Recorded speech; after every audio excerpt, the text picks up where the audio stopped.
extremely fascinated as a human about another intelligent life.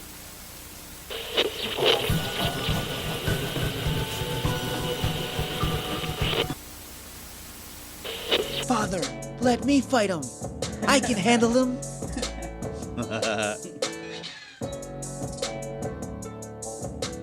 The song is called Sense of Being. What was the other one that you were gonna play? It's more like a Nas type, like a Oh, okay. So that's more. Let's put that Nas one. And That one's dope though. This one's more. That does sound. Ooh, I like this. Yo. Hey. Booming. Thin. Booming. Thin. Booming. Thin. Boomy. Thin. Boomy. Thin. Yo, that's a dope beat. Turn it up a little Yeah. bit. Turn it up, yeah.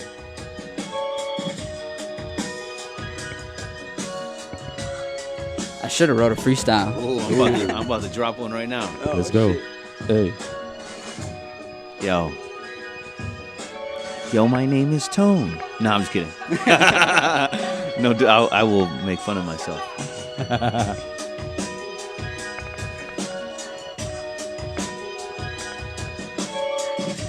We should drop that hook though. Yep. Booming. Thin. Booming. Thin. Booming. Thin. Booming. Thin. Booming. Thin. Yo, The that endorphins was are beautiful. going. We're laughing. We're having a good time. We're in your world right now. Yeah. Señor Freddy, ¿a dónde estás hoy? Hello, everybody. Welcome back to Por Dolor podcast. Today we got a special friend that we got connected through Mass Attack. Shout out, George. Shout out Mass Attack. To El Georgie. So when El when I first met him, actually, I was like, he was all over the place because he was setting up the audio for a That's live my life, event, bro. and All over then, the place. but I understood what he was. He's in a mission for a good sound because he's an audio guy.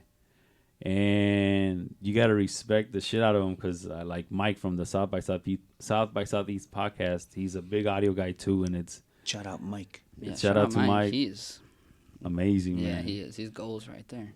Yeah, and then so he's in that area where he wants to make sure everything sounds good. He wants to make sure everything sounds to the quality that he wants, which is something very important that I picked up the first time I met him. And then from there, he relaxed. He was himself after the show. He was drinking with us. We were chilling.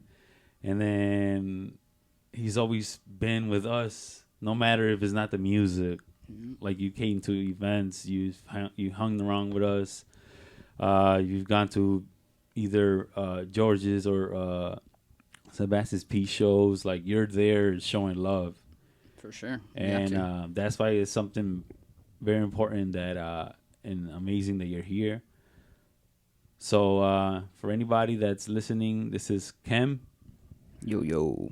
K Knasty. AKA K Nasty. Let's go. Nasty. Making it nasty on the beats. If you just heard this on beat the right now. Instagrams, it's Knasty Prods, It right? is. What's the Nasty Prod. Nasty Prod, right? I mean, I haven't really decided. It could be Yeah. K Nasty. It could just be Nasty and the K Yeah. silent. Ooh, Bro. That's a little less, you know. Nasty. I thought about changing the name altogether, but I'm like, we're in now. Yeah, because Hey, that's what I kind go of for referred it. you to, just because your Instagram handle, it's Nasty Prods. Well, like, Yeah. Nasty. Yeah, for straight short, Nasty you know? was taken. So much Oh, was okay. taken. You know, you're limited when you're setting that shit up. Nice. How'd Yeah, you but come it up was with the name? amazing. Well, so you know, like when you're in school and they make you set up like a username and shit like that. Well, it was always the first letter of my first name, which is okay. Kem, Kem. and then my last name is Masty. Ooh. And so my friends, because obviously you see my stature, they always call me Big Nasty. Like, what up, Big Nasty? What's going on? Shit. Because, you know, it's just what the energy, I don't know. But they do that, and so it was always my username for school is K Masty. So I'm thinking, like, what should my producer name be? Like, I can't be Kem because Kem's already taken. That's already an R&B singer. Yeah. I don't want to use my full name. They're gonna think I'm like, who the hell is this guy? Kem Knasty. It sounds like he's from another planet.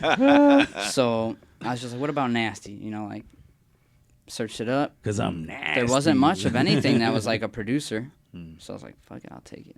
Because Nice. he's nasty Yeah. with the beats. I try not to let that also because like I overthink shit. So I'm like, I'm not gonna overthink this. Nah. I Do really something and just roll with it. Don't let the name hold you back more than Mm-hmm. fucking a day or two. Just go. Well, I like the K Nasty. That I like the it resonates. I think that's what I thought your name was, and Yeah. I'm like, oh, I like that. It hits, definitely rings. Well, I'm so, glad. Yeah, It's you like got those you got a old fan school, over here. those old school DJ names from back in the day. K Nasty. Yep. In the mix. Right. B96 and shit. It's crazy though, like going back to how we all met. Yeah, Yeah. Is like I knew George for many years because before I was doing this, I was actually in a band. And my old bandmates, they went to school with George, and they were best friends with George and John. Yep. And so I ended up playing a show at Eric Roldan's frat house. Wow. And that's how I met George and John because we were the cover band that night. Like we came in, played a bunch of Blink covers and Oh, stuff no like shit. that. And they were performing as Mass Attack. Oh. So I got to see them perform, and I was Oh, like, "Who wow. are these guys?" And I was listening to which one was it? There's a lot. Right Now. I think it was Right Now. Yeah, Right Now. I was like, "Dude, this song is so fucking good." yeah. I don't know if we can cuss on this. I was like, Yeah. people aren't cussing a whole lot. Like I don't know if there's a PG thing because I cuss. I've cursed. Not even on purpose. It just happens. But so we were at this party and I met them. I was like, damn, that's like I really like this song. And I'm like, you guys know these guys? Like, this is a good ass song. Around what year? Because That had to have been like with 2015 area, 2016 area. yeah.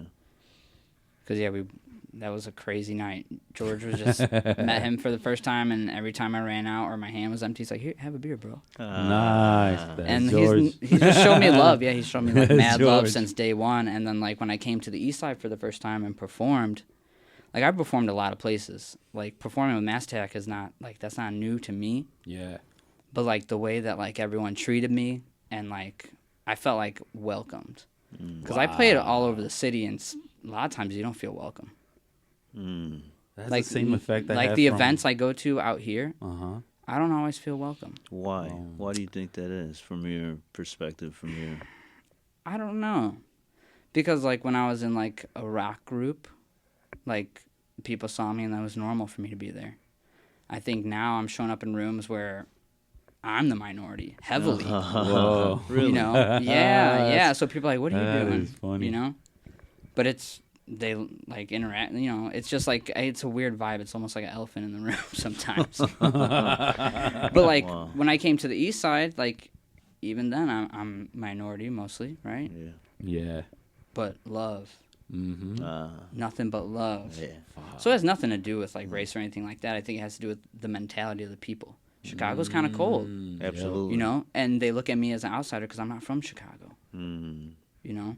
So like, who are you? What are you doing here? What are your intentions? You know, like they vet Yeah, you before yeah, they warm up to you. I think that- Whereas like definitely. you guys, Yeah. it was more like, oh, you're playing here? Hell yeah. Nice to Yeah. meet you. You know George? Hell yeah. You're family. You guys treat me like Yeah. family since day one. Mm. And I was like, okay. Thank you, man. Because That's people are dope. like, why you drive out there to perform and shit? I'm like, that's my I feel like at home there, you know? Yeah. Like, these are good people, no matter where you find them. That's beautiful, Yeah. man. Yeah, there's always been a great musical scene in the area in the Southeast side. Mhm. Always been, and I think that's cool that all the artists here show love to the other artists because they know what it is. Yep. They know the struggles, like you said, and they to not get the support, the love, you know. So if they can show love to someone that's dope or equally, you know, oh Yep. shit, I vibe with that. That's And I pretty hope cool. to man. like spread that love out here Yeah, absolutely. because like the Chicago rap scene's pretty cold. Hey. You know, I mean, I don't think I have to say much. Like you can see people don't really interact with each other like that. Yeah, They look at each other as foes yeah, which is why. instead of friends. Yeah, And that's why only one of you make it every year. yeah, Wow. You know what I mean? that's rough. Powerful message. Why do you think we're in Chicago? We have so many great artists that came out of Chicago. Yes. Yes. So why not? why not so frequent anymore? I mean, there's been some, obviously, you know, Lil Durk and all that, and like all that, and like Vaughn and all that, but like that's just like one person, you know? But then those people, they started preaching like, oh, I'm gonna put all my homies on too, and like that's what you need, right? Yeah. But then I don't know, I just don't see it as much, as widespread as I did in like the rock side, because now I'm in this music scene. I don't know anything about it. Right. But what I've seen in the past year or so is different. And it's like, man, if you guys all work together, you can get somewhere a lot faster. But that's something very difficult you deal with a lot with being in this area with artists. Yeah, I mean, I think it's just like a mentality. You know, you're out here to survive. A lot of these artists, like, they're not, like, famous by any means. You know, they're still struggling day to day, and like you and I are. And especially out here, it's harder to live. Cost is high. You're obviously bad shit's happening to people all around the city. Turn on the news. Yeah. I would be on edge of everybody I met too around here. Right. The media. You know? And especially if, you know, you're rapping about certain things and you're in that certain lifestyle. I wouldn't be surprised if every rapper I met didn't come up and be like, "Hey, how you doing? Nice to meet you." Yeah. Like, Right. I that makes sense. But to me, it was off-putting. Yeah. Because I never really hung around with people like that. Yeah. I hung around with, "Hey man, nice set." Like, you know, yeah, you play a Fender, me too. You know, so it's just different. And it felt weird for me because it's like, how do I connect with these people? Like, it's weird, you know? Because for a long time, like, I wasn't really getting sessions. I wasn't doing really nothing. I mean, part of that I think was effort on my end, but it was also like, how can I connect with these people? Too, you know? Because someone random hits you up and they're like, "Hey, you want to come record?" And be like, "Do I? Like, I don't know you." Like, So you never know. A lot of people are like, "Bro, I thought this was a trap." Yeah. They thought that I was like trapping them into something. I'm like, no, dude, seriously, I'm You know what? ready to make music. It's common because I've heard other rappers say the same shit. Exactly how you said it Really? right now. A trap. And then it's like they rob them or some shit. Yeah. And it's like, It's a setup. well, wow. It's very common. Then So that's what I'm saying. Like, they're all on edge. Oh, yeah. So, like, I get it. But then they come and make this music, and it's amazing. Because all that shit that they go through, this is how they release it. And that's how I release it, too. Right. And that's where we connect. So talking to them online doesn't work, but if I can get them into the studio and we can speak the same language and music, Yes. it's over. Describe that process, and we discussed it a little bit earlier, like the producer / engineer. Give me a Yeah, 'cause breakdown. probably a lot of people don't even know what that is. Exactly. So Yeah. a quick rundown of like your Jedi abilities musically, Yeah. and like the difference between like because you do both producing and engineering. Yeah. And just break that down. So producing, I mean, you're making something. Like that, obviously that's the definition, right? But like a producer, to me, is more like a beat maker, someone that's producing the instrumental. Maybe they're calling the shots on certain things with vocals and melody-wise, but they're producing, they're arranging the beat, right? They're programming the kicks, doing all that. Producer, beat maker. Engineering, you have a couple different types. You have someone like me, recording engineer. You come into the booth, I record you. I mix a little bit, but there's also a such thing as a mixing engineer, where all they do is they get stuff from the recording engineer, and then they just mix it and make it sound the best that it can. And then you have a mastering engineer, which is a whole nother process of treatment to the song that brings it up to how you hear it on Spotify and all your streaming services. Because there's science behind it. It's not just happenstance that it sounds like that. It's a lot of Layers and levels. Wow. It's a lot of knowledge. It's just as hard as my nursing stuff. It's just as hard as learning the body. On the nursing. Yeah, we'll get into that. Absolutely. 'Cause that's what got me here, really. Wow. I'm curious about that journey. But there's so much behind it. Yeah. And I think when people look at the music profession, they don't see it very, like, noble. you know? Because that's a lot of things that I Really? got. People are like, why are you cutting back on nursing? That's such a noble profession. And I'm like, if you knew what I knew, you wouldn't be calling it that. Oh, interesting. You know? Interesting. This is a noble profession. Does music not relieve your pain? I was just, that's what I was just Because I know when I was going through Yeah. tough times, multiple Absolutely. stages of my life, Oh, and this is Chaco. kind of more of an abridged interview, so we won't go too back into the past, but like, Man, you go when there I if had you a want bad to. day at school or like some shit was going on at home, Yeah. I would just hide away somewhere, put in my earbuds or Yeah. turn off the light, and I have that little thing that lights up and play, you know, when you have the iHomes and shit like Yeah, that. absolutely. Just bump my Oh. shit and like Well- go to another A place. therapy session. Mhm. Well, I was just thinking you're in two type of therapy fields. You're in the musical therapy field, and then you're in the actual The literal. literal Yeah. physical health field, Yeah. which is amazing, which is pretty dope, man. On two different radio stations, frequency, you're still kind of doing the same thing. Yeah, and sometimes those frequencies don't mesh well. Really? Yeah, so? because I feel like I have to be two different people. We're gonna have to dive into that one. There's Wait a minute. like, yeah, I feel like I'm two different people. There's Kem the music persona, and then there's Kem the nurse, the I don't know how you would say it. The Professional? professional. Yeah, because it's a profession. Absolutely. Yeah. Just like this is a profession. Absolutely. Like being a music engineer, that is a profession. Absolutely. You can go to school for that 4-year degree. You can get probably a PhD in it for all I know. But I know for a fact that there's 4 years people go for audio engineering. I'm sure there's much more beyond it. I didn't look into it because I was like, I'm not going back to school. Did that Been once. there, Fool, done that. fooled me once. Can't fool me again. with the Bush quote. But Fool me again, fool me again. I mean, I don't know. Wow. That's interesting, man. People they just don't see it as noble. But if I can heal you by giving you drugs, Yeah. why can't somebody be healed with music too? Mm. I know I was. I know it's a lot for the people that are in my life and the people that I met through music or not. Music has helped them through a lot of times when there was nobody to talk to. All right. Or sometimes you might be that person like me that like I don't really talk to people about my problems because it's up to me to solve it. Yeah. So I just need to be alone in my own space. Mm. And being alone with music helps me solve problems. Ooh. And I don't know if a lot of people have that experience, but I do. Oh, definitely. That's why I was so happy when you started playing Kid Cudi. Because If you haven't Yeah, you want realized, to go to another zone. he's a huge Kid Cudi fan. Oh, yeah. Anything that immediately like I'm in the zone. Right. He starts vibrating. He starts I fucking glowing. just connect, but I connect because like that, like those moments where you're like you feel sad, you feel bad, the world's beating you up too much.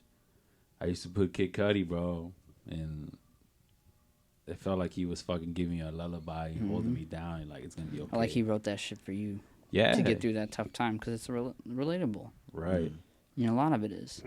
And that's where, you know, I give that split personality because here I'm supposed to be this professional, you know, very kind of uptight. Because nursing school is like, I don't want to say it's like military school because obviously I don't want to downplay the military at all. But it's very strenuous. It's very, you have to be here at 6 in the morning, this, that, and the other, nails trimmed, blah, blah, blah. You can't wear this, can't do that, blah, blah, blah, blah, blah, do. It was very military-esque. Yeah, it was Yes. militant, Yeah. you know. Wow. And I I didn't was know just that. like, man, like they train you to be this professional, but then when you get into the profession, am I treated like a professional? That's a whole other podcast. Yeah. Wow. You know, Wow. it's kind of like I'm this professional, but then why am I not treated like one? You know what's crazy? Why am I down? Why is my voice not I was heard? watching that movie with Jason Momoa, the one he's on Netflix, where he has like horns and stuff. With Okay. the little girl, Slumberland, something like that. Yeah, yeah. I didn't watch the movie, so I didn't don't watch it, spoil but it. I've seen it. But I mean, I've there's- seen like the, don't ruin the movie There- for me, sir. But the little girl tells the uncle, Oh shit, he's gonna Oh. ruin it.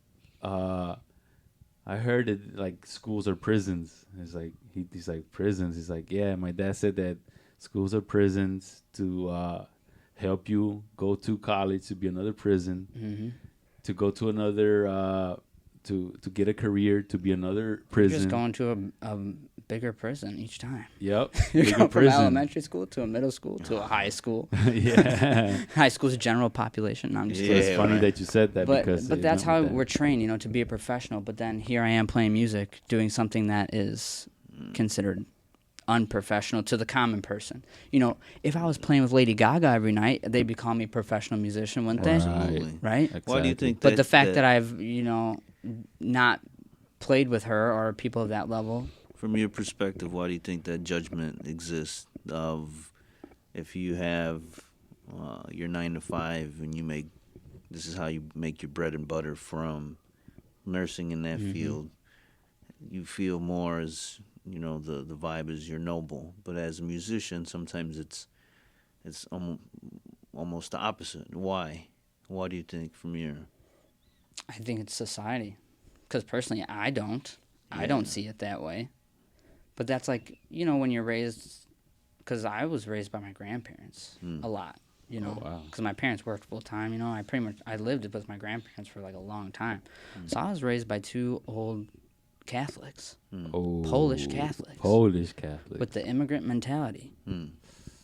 I know you guys were talking about like the different mentalities and it's like get a job, you work, go to school, you work, blah blah, and every day I heard that. Every day. Wow. So my brain is trained like that. Yes. Go to school, go to college. You gotta do that. You gotta do that. You gotta get a job. You gotta be successful that way. Right.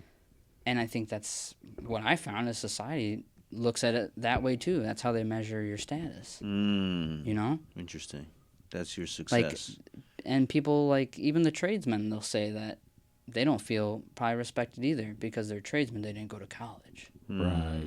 They didn't get that formal education. Why does your education have to be formal? Right. I learned this informally. I like how you and said I know that. this.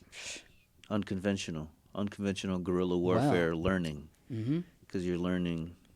If you're hungry for knowledge, you'll find Absolutely. it. Wherever it is. And you may not, you'll be like, I don't know it that well, but piece by piece, you'll get that puzzle and then it connects. And just experience, too, is another thing that surpasses knowledge. Yes. Why music? Why, you said connection.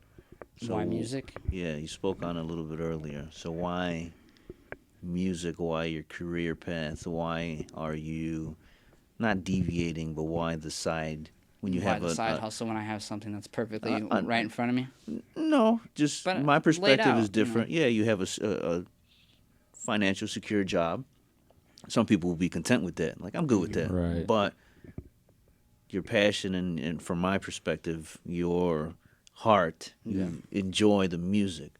So why music? From a very young age, you spoke on it. But why? Why? What do you think it is? I just can't put it down. It's like, it was around me. My dad was a musician.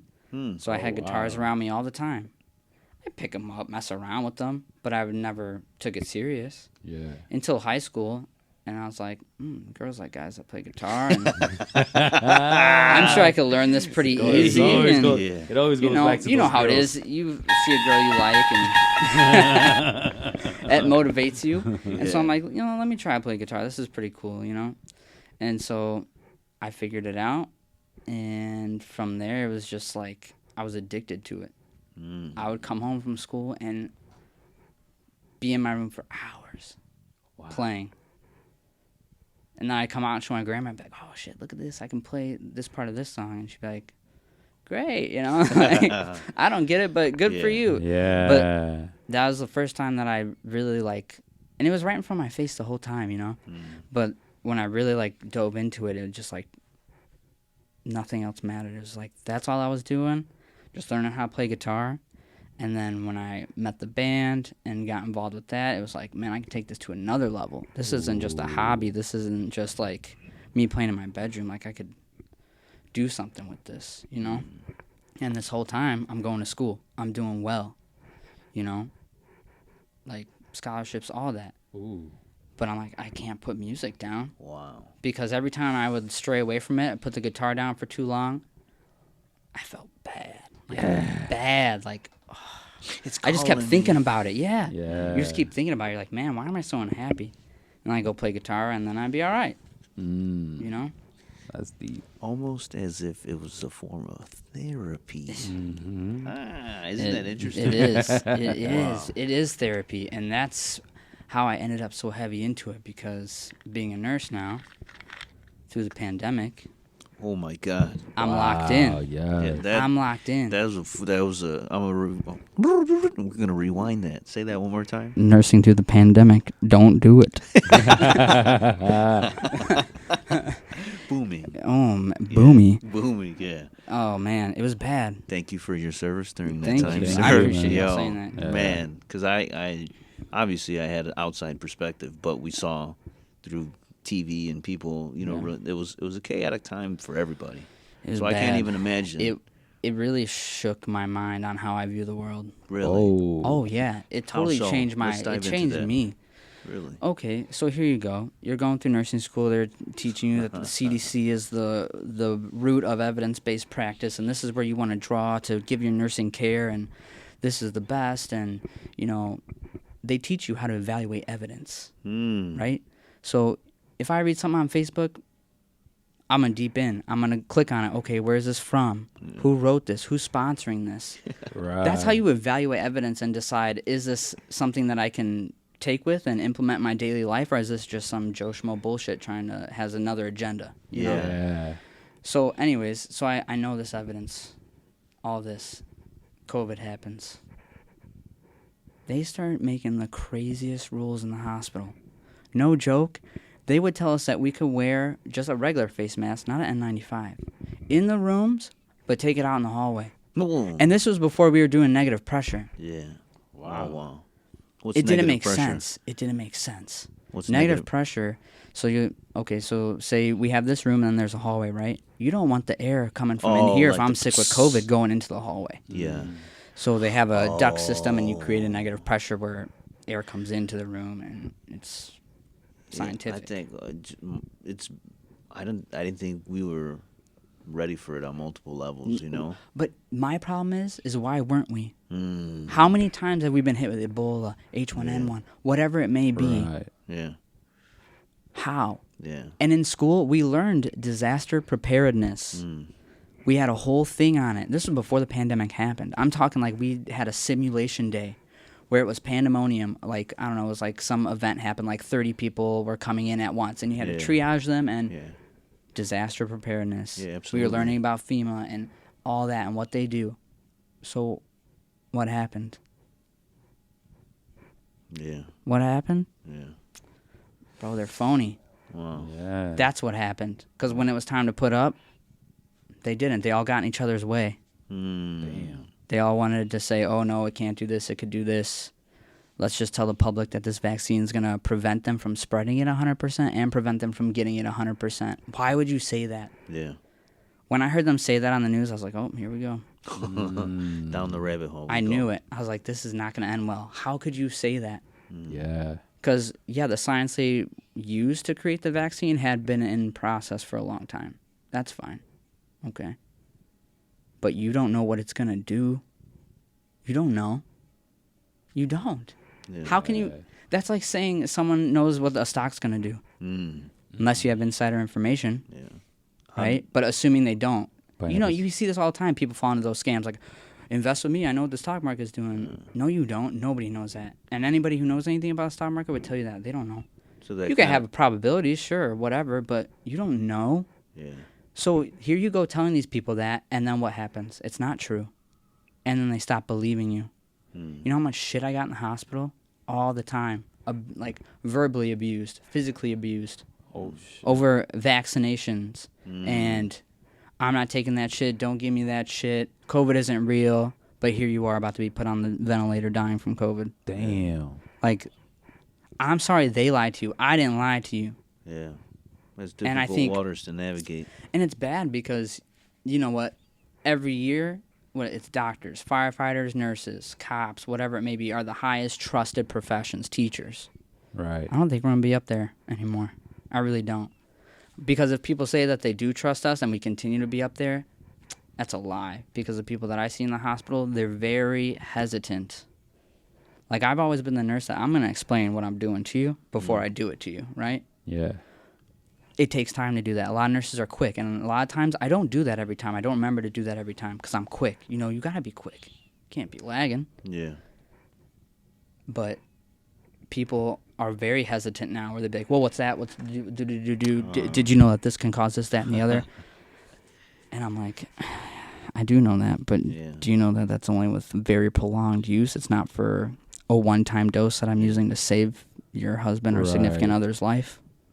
See, that's the thing. People read something online, but they're reading stuff out of context. Well, everything that I've had years of study and COVID, context. everybody became an expert. Yeah. When it came to that kind of stuff. Yeah, but COVID created that, I think, because I didn't notice that beforehand. Yeah. Everyone being, oh, I know what the best is. Exactly. I know that this is going to do this. And it's like, and nobody fucking like went crazy over fucking flu shots or anything like that. no, there was never a battle. People were just like, I'm not going to get it. Yeah. Okay. I was watching this comedian the other day. I mean, you know, they make shit up a lot of times, but, you know, they talk about there's more people that die from, like, the flu and shit each year than car accidents and shit like that. Like, I mean, the flu's a lot. It's a lot. Yeah. There's quite a few I've seen die already this year because I work in the ICU, so I see it. And that's the thing about it is, like, I have a different perspective because I worked in the IMCU, which is right before you get to ICU, and then I went to the ICU. Right in the middle, it was like right before the second wave I went to ICU. I was in IMCU taking care of these patients, sending them to ICU, and then keeping them in IMCU when there were no beds for them in ICU because it was full. So here I am, 5 patients, when really I got a couple ICU patients. Wow. The level of, like, mental anguish that puts on you, to know that I can't care for you. I don't have the drugs or the machines in the IMCU to save your life.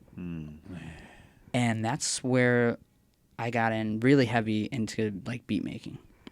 I got really heavy into building my home studio because I had nowhere to go, nothing to do. Wow, that was really truly And your guitar, outlet. that's one thing, but, like, Wow. I was like, I want to do more. Yes. And I just kept building it and building it. And the more work got as bad as it did, that just pushed me even further into music. Because I wasn't, not like I was going to a therapist talking about all this. I mean, my significant other, she's a nurse, so yeah, we talk about it, but it's not the same. Because you it's both not are the still same. getting impacted by Because it. we're both getting heated about it. Yeah. We're both, like, riling each other up. It's like, you know, you walk into the kitchen, and another thing, those motherfuckers did this, and now we're having to do this. Yeah. And the hospital administration is giving bonuses to people that never touched a fucking patient, but they're getting COVID money. They're working from home. They're not even in the hospital. Oh, shit. It's shit like that happens all the time where you're like, am I living in a different world? Because when I went into nursing school and they're teaching you what it is to be a nurse, you take an oath. There are certain ideologies that you live by, morals and codes and shit like that, values. And it's like you get into the real world and you're like, this is not that at all. Because if it was, if you really valued people's lives, it wouldn't be like this. It wouldn't be like this. And that's all over healthcare. I'm not talking just Chicago, Northwest Indiana. I'm talking that's the system in general. I think when I looked like last year or whatever, I think we were like 23rd or 24th in healthcare. We're behind on a lot of things. I was looking just one year. I'm like, let me just see where we're at, because, like, I think we got real greedy as Americans, got to the top and got lazy. Or they treat it more like a business. Or we didn't get. That's it. They didn't get lazy. They got smarter. They got even smarter. Yeah. More efficient. To where they could be, quote unquote, lazy. More monetary gains than actual. They're treating numbers. They're not treating people. Numbers. Exactly. And what do they tell you in nursing school? Treat the patient. Don't treat the numbers. So why are you worried about ER times and shit? Yeah. All right. People are dying. You should be worried about the infrastructure that's saving broken to be lives. saving these people. Wow. Why are the ER times so long? That's a lot of businesses because, like, I work under kind of the same place where they're represent the love. Mm-hmm. But once you get in and you start seeing all the, like, Yeah, you're like, It's business, bro. you're like, It's oh, all business. those pillars on your door that say compassion. Yeah. So You know what I mean? That just it's like, you know when you're told Santa Claus is real and you find out that he's not, and you're like, fucking lie. You're like, I knew it, you know? Yeah, and you have that moment of awakening, that enlightenment, and then your perspective of the world changes. Right. And that's how this was. I got Exactly. into healthcare. I saw how it was. I was like, I'm going to go into an early grave doing this shit. Because mentally, can't do it. This is gonna be a loaded question. Load it up. But a brief, not brief, well, as condensed and synapsed as best as possible. If you had a magic wand, how would you, if able to, how would you? All right, let's redo the health system where we actually genuinely help people. Is that possible in your eyes? I mean, I feel like anything can be possible. Yes. I don't think it can happen overnight. There's just no way. I mean, it's just so. That's why nothing ever really changes to a great meaningful degree in the system of the government, is because there's so many opposing forces within it that you can't have big change one way or another. It just doesn't go that way. And once you say, okay, magic wand, let's hire a bunch of nurses, let's hire a bunch of people. Where are they at? Well, they don't want to do the job anymore because you wore them out. Your servers don't want to work anymore because they're tired of treating you assholes. Right? It's service industry. It is. Glorified it is. Yeah. But that's why restaurants can't keep going. Everyone's like, fuck this. I'd rather show my ass on the internet on OnlyFans Show my toes. than show my face behind an apron of some corporation waitress job that doesn't give a fuck about me or my family. That's true. I think people woke up and found different ways to do stuff, but also because it's like, where did all these jobs go? Where did these people go then? You know, somewhere. because I know a Somewhere lot in of the people, they ether. just never went back to work. They found something else. Yeah. And there's a lot of places where you could work from home now. And that's part of it too. And that's another change that happened. But people because found, of- I'm gonna work at home. I'm not gonna be a waitress and be essential worker. Yeah. I'm gonna find a work at home job, and that's what nurses did. They're like, if I'm gonna have to work through this shit, I'm gonna take a travel assignment and get paid, because regular staff nurses don't get paid shit. That's also a fallacy that I think people need to be aware of. Nurses' So, wages have not moved, and I'm they're glad not you- gonna. I'm glad you touched Probably. base on the darkness of the working. Oh, it's dark.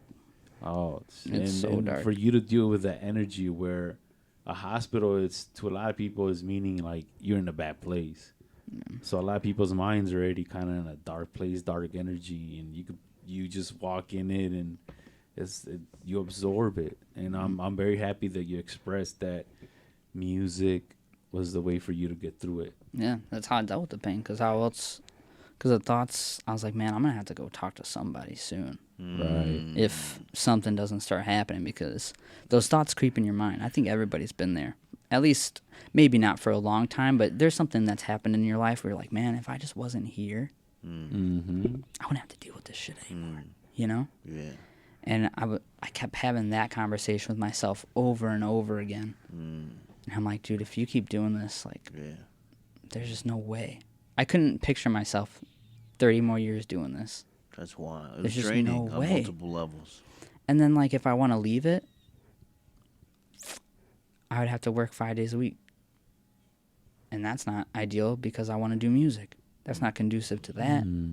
So I feel I'm locked into bedside nursing because it's 3/12s a week. As long as I have the energy, I can use those other 4 to my advantage. But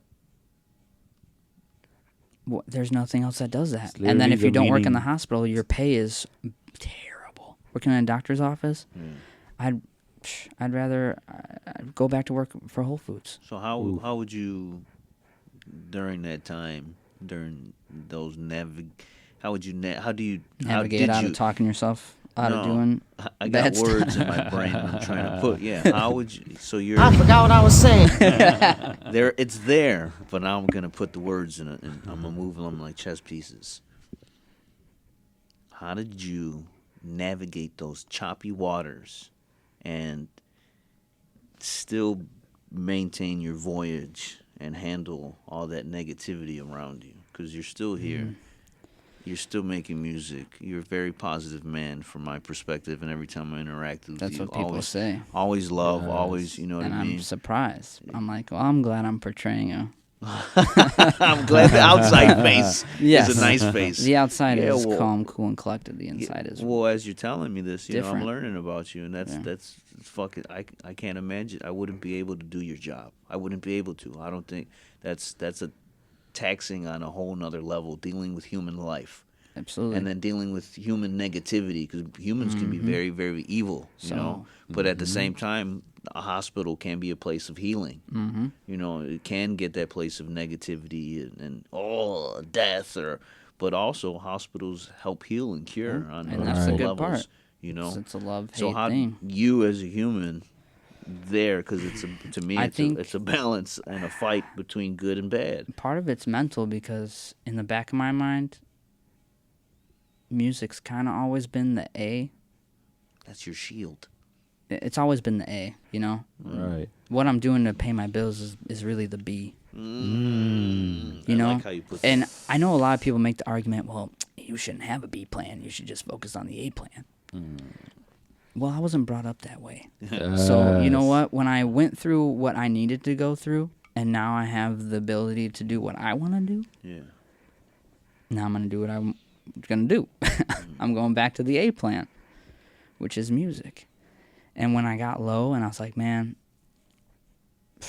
I should just give all this shit up. There'd always be something that would happen. A lot of times, you know, I'd talk myself out, I'd be like, no, dude, you're going to make it. Just keep doing it. Just keep on that voyage. No matter how choppy, no matter how many times you get flipped over, just fucking flip that boat back over and get back in. But there'd always be those moments. Like one night, oh, dude, I was going through it bad. I couldn't sleep because I was anxious about going to work, which happens a lot. Wow. Can't sleep. My fiance can't sleep for shit. Wow. I'm getting better at it, but I just can't sleep. Scrolling through Instagram, I see Ksenia make a post. She said, I'm looking for intern to be an audio engineer. You don't have to have any experience. You don't even have to know what it is. Oh, wow. She's like, I want somebody who's not classically trained. And I'm like, this is a sign from God or somebody. Wow. Because it was getting dark, you know? The universe! Yeah, I was like, what? I was like, am I reading this right?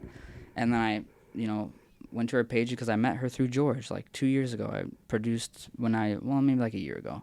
When I started making beats, I sent something to George, and I didn't think he was going to use it. Ended up using it. Nice. And she's like, oh, this is dope. Who made that beat? And then that's how me and her got connected. Me. It was me. Okay, Knasty. And then I've been to a few of George's sessions, whatever.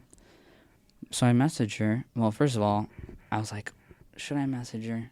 Because I'm like, is that something I would really want to do? Because I'm the type of person that, like, if I give my word about something, I'm going to do it. Like, even if I don't want to. You know what I mean? You know how some people, they don't want to do something, they just say, oh, sorry, bro, can't tonight. Like, even if I don't want to do something, I'll do it because I said I would. Same way. So I thought about it. And then when she messaged me, she's like, okay, yeah, I'll give you an interview or whatever. And so I came out, had the interview, met Ivan, who's another, like one of the other, I'd consider, he's a senior engineer here. Amazing what he does. So I'm like, interviewed with them. And before I walked out, they're like, yeah, so... Well, it was almost kind of weird because after we stopped talking, they just looked at each other like I shouldn't have been in the room, you know? Yeah. Like, and they're like, so what do you think? Like, right in front of me. Right in front of And, you. I think I did a great job. I'm willing to start and Monday. Ivan's like, I like them, let's do it, you know, or however it went. But I was like, oh my God, could you... How would that have gone for me if they were like, nah? Yeah, like What would that have done to me? get You this know, guy outta like here. I'd be like, all right, well, I'm not wanted anywhere. right. But they gave me a chance, you know. They just gave me a chance, and I'm trying to take it and run with it the best and as fast as I can.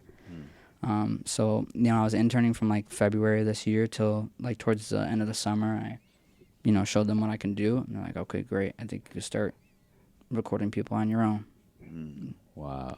Fly, you know. And here I am trying to fly. But that's this whole internship / now I'm an engineer. That's what's kept me out of those choppy waters.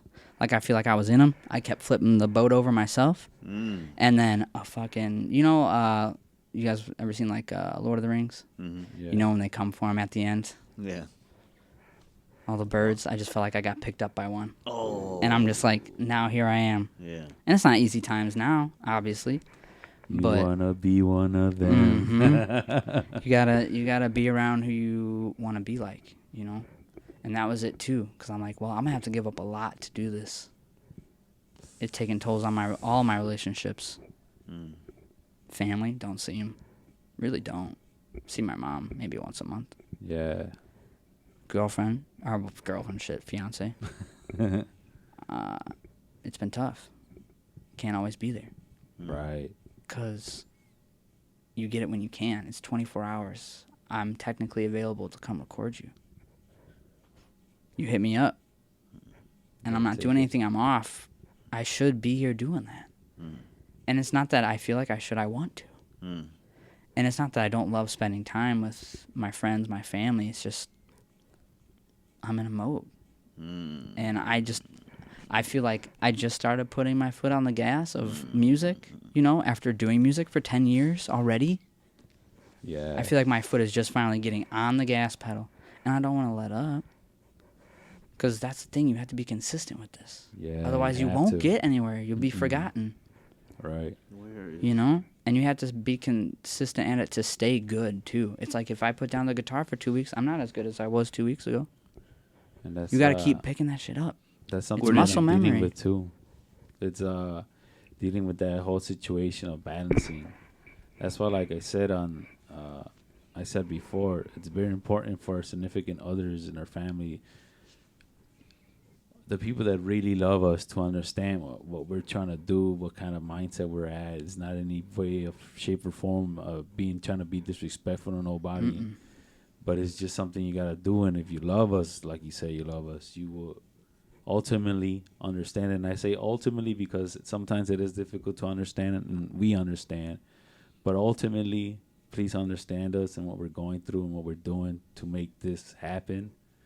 So it's very important for our significant others to support us and be there for us in this moment, because and just to give up that time. Exactly. Time is precious. It's everything. And with relationships, it's the only thing you got sometimes.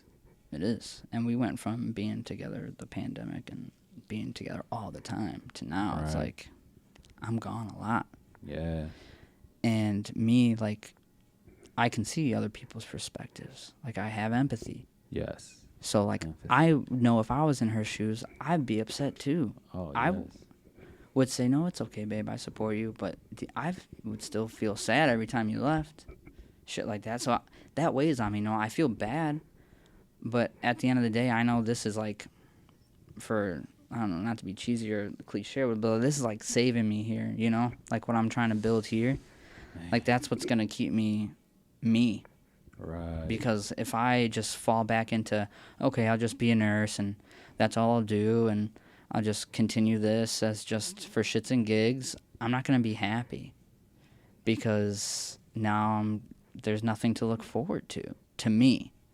That's going to really elevate me to the frequency that I need to be at to be a happy human being. Bro, we're connected so much with that because I'm the same way. Like, me doing this, it's my way of therapy, my way of finding purpose almost in life. But now if you said that you were going to a 2-hour therapy session today, that'd be different than saying I'm going to do a podcast. There'd be a different level of acceptance or understanding. But because this is seen as like a hobby, or that it's fun, or that I enjoy it, I don't think that it gets seen as therapy or It goes back to that question that Alan asked us when he asked us, do people still ask you, what are you still doing this? Oh yeah, I remember. I remember that conversation. Right. It goes exactly back to that. Like, some people can't just understand what's going on. Yeah, but thankfully, unlike him, I know he had a lot of like negativity around him. Yeah. In that regard, I didn't really have a whole lot of that. Like, I have random people being like, "Yo, you playing a band, bro? You're in college. Like, you play pop punk music. Like, what the fuck are you doing? You know, like you're in school to be a nurse. Like, do that. What the fuck? Why are you going from clinicals to fucking on tour on the weekends and coming back, making it 5 a.m. and then being in class at 8 a.m.? Like, what are you doing? It's like you just don't get it. It's not just like, it's not. I don't do shit just to do it. Yeah, you know. right. Why the fuck would I do that? You should ask yourself that question. Why the fuck would I do it? There's no tangible, like, driving here 2 hours. People are like, why the fuck do you do that? Yeah. Are you making any money? To be honest, I'm breaking even, really. Because with gas, back and forth from the city and tolls and, like, whatever else, make some money, sure. Yeah. Nothing that I'm ever going to be able to quit nursing. Not- Right now. Not right yet. now. I was yeah, just gonna that's the say, thing. not yet. And that's the thing. So, like, right now, I'm getting how I can. I'm on grind mode. And it's tough right now because it's straining everybody around me. And I feel that weight coming down on me. And I don't want to lose people or nothing like that.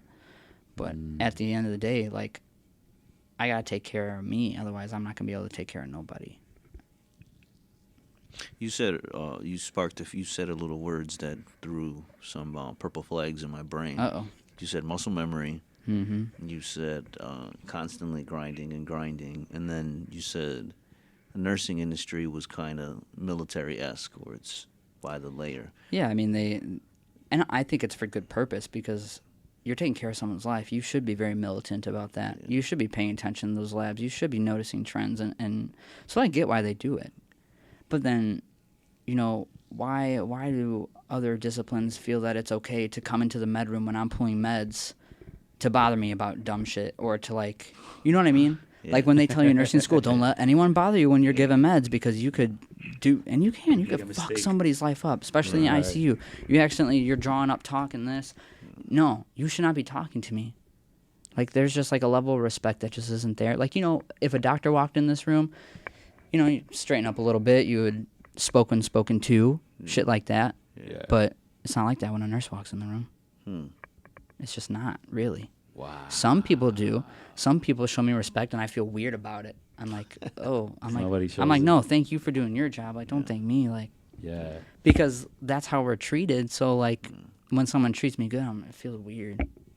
Now, I don't want to say it was always like that because some of the older nurses that I talked to, they're like, it wasn't always like this. Well, I think you treat your music in a very similar way where it's maybe not as military-esque, but I definitely try not to be a perfectionist, and that's there's just something. There's a level of like discipline that I think. Where does that come from? Where you it translates from your. You just don't want to sound like shit. You know, like, because like when I first started making beats, my friends were like, "Why don't you put this out? Why don't you do this?" I'm like, "It just doesn't. It's not there yet." You know, I don't want to put this out and then people would be like, he tried, you know? Yeah. Like when I put something out and people would be like, oh shit, he did that, you know? And even like the first starter pack, I think I deleted it off SoundCloud now, but like even that was not good. But at the time when I made it, I was like, okay, I'm getting somewhere with this. And now it's like every week I see myself, I'm like, that mix could use this. It could do this now. And like now I'm at the point where like regular people that they're like I don't hear anything wrong with that. I'm like I do. And that's when I'm like, okay, I'm onto something here now. Yeah. You know, now that the ear is getting trained, and that's the only way you can get it too. Because like before I learned stuff from Ksenia and the senior engineers here, I was learning everything off YouTube. I was finding producers and engineers that made my favorite music. And I would find, you know, who made this song? Anyways, I love this artist. Who's behind them, you know? You find out they're really what makes them that artist. Ooh. You know?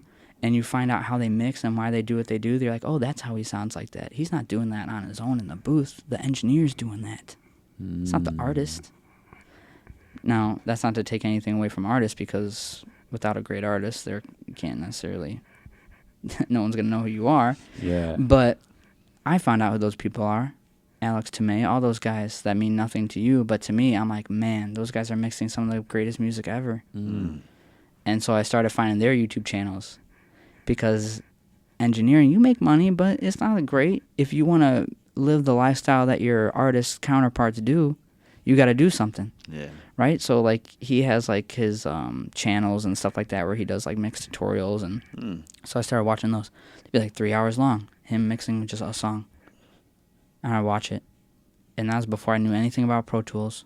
Wow. I would just watch it, It's and I would just try to learn the concept because I used Ableton. Yeah. The concepts are the same. A compressor's a compressor no matter which computer it's in. It's going to do the same shit. That's self-education right there. And that's what nursing taught me too, is because when I went to nursing school, it was concept-based learning. They didn't teach you all the nitty-gritty details because you can't learn all that shit in 4 years before you take care of somebody. You have to learn the main concepts. And if you know the concepts, you can think your way through a lot of situations. That's a whole, like, theory of learning is concept-based learning. Right. Theory of everything. Yeah, there's a lot of theories, but I try to find the good theories. And when something sounds sound to me, and when someone who's doing something to the level that I want to do it is saying something, I'm gonna listen. It's not like, I'm gonna listen to somebody say, "Hey, your beats need a little less snare." Just someone who's never produced a beat, never looked at anything in their life. I'll take it into consideration, of course. Yeah. Because they're the listener. But at the end of the day, I'm not gonna weigh their opinion too heavily. Yeah. I stumbled across. I'm gonna give you a book. Oh shoot! Book reference. Where is it? The War of Art by Stephen Pressfield. Okay.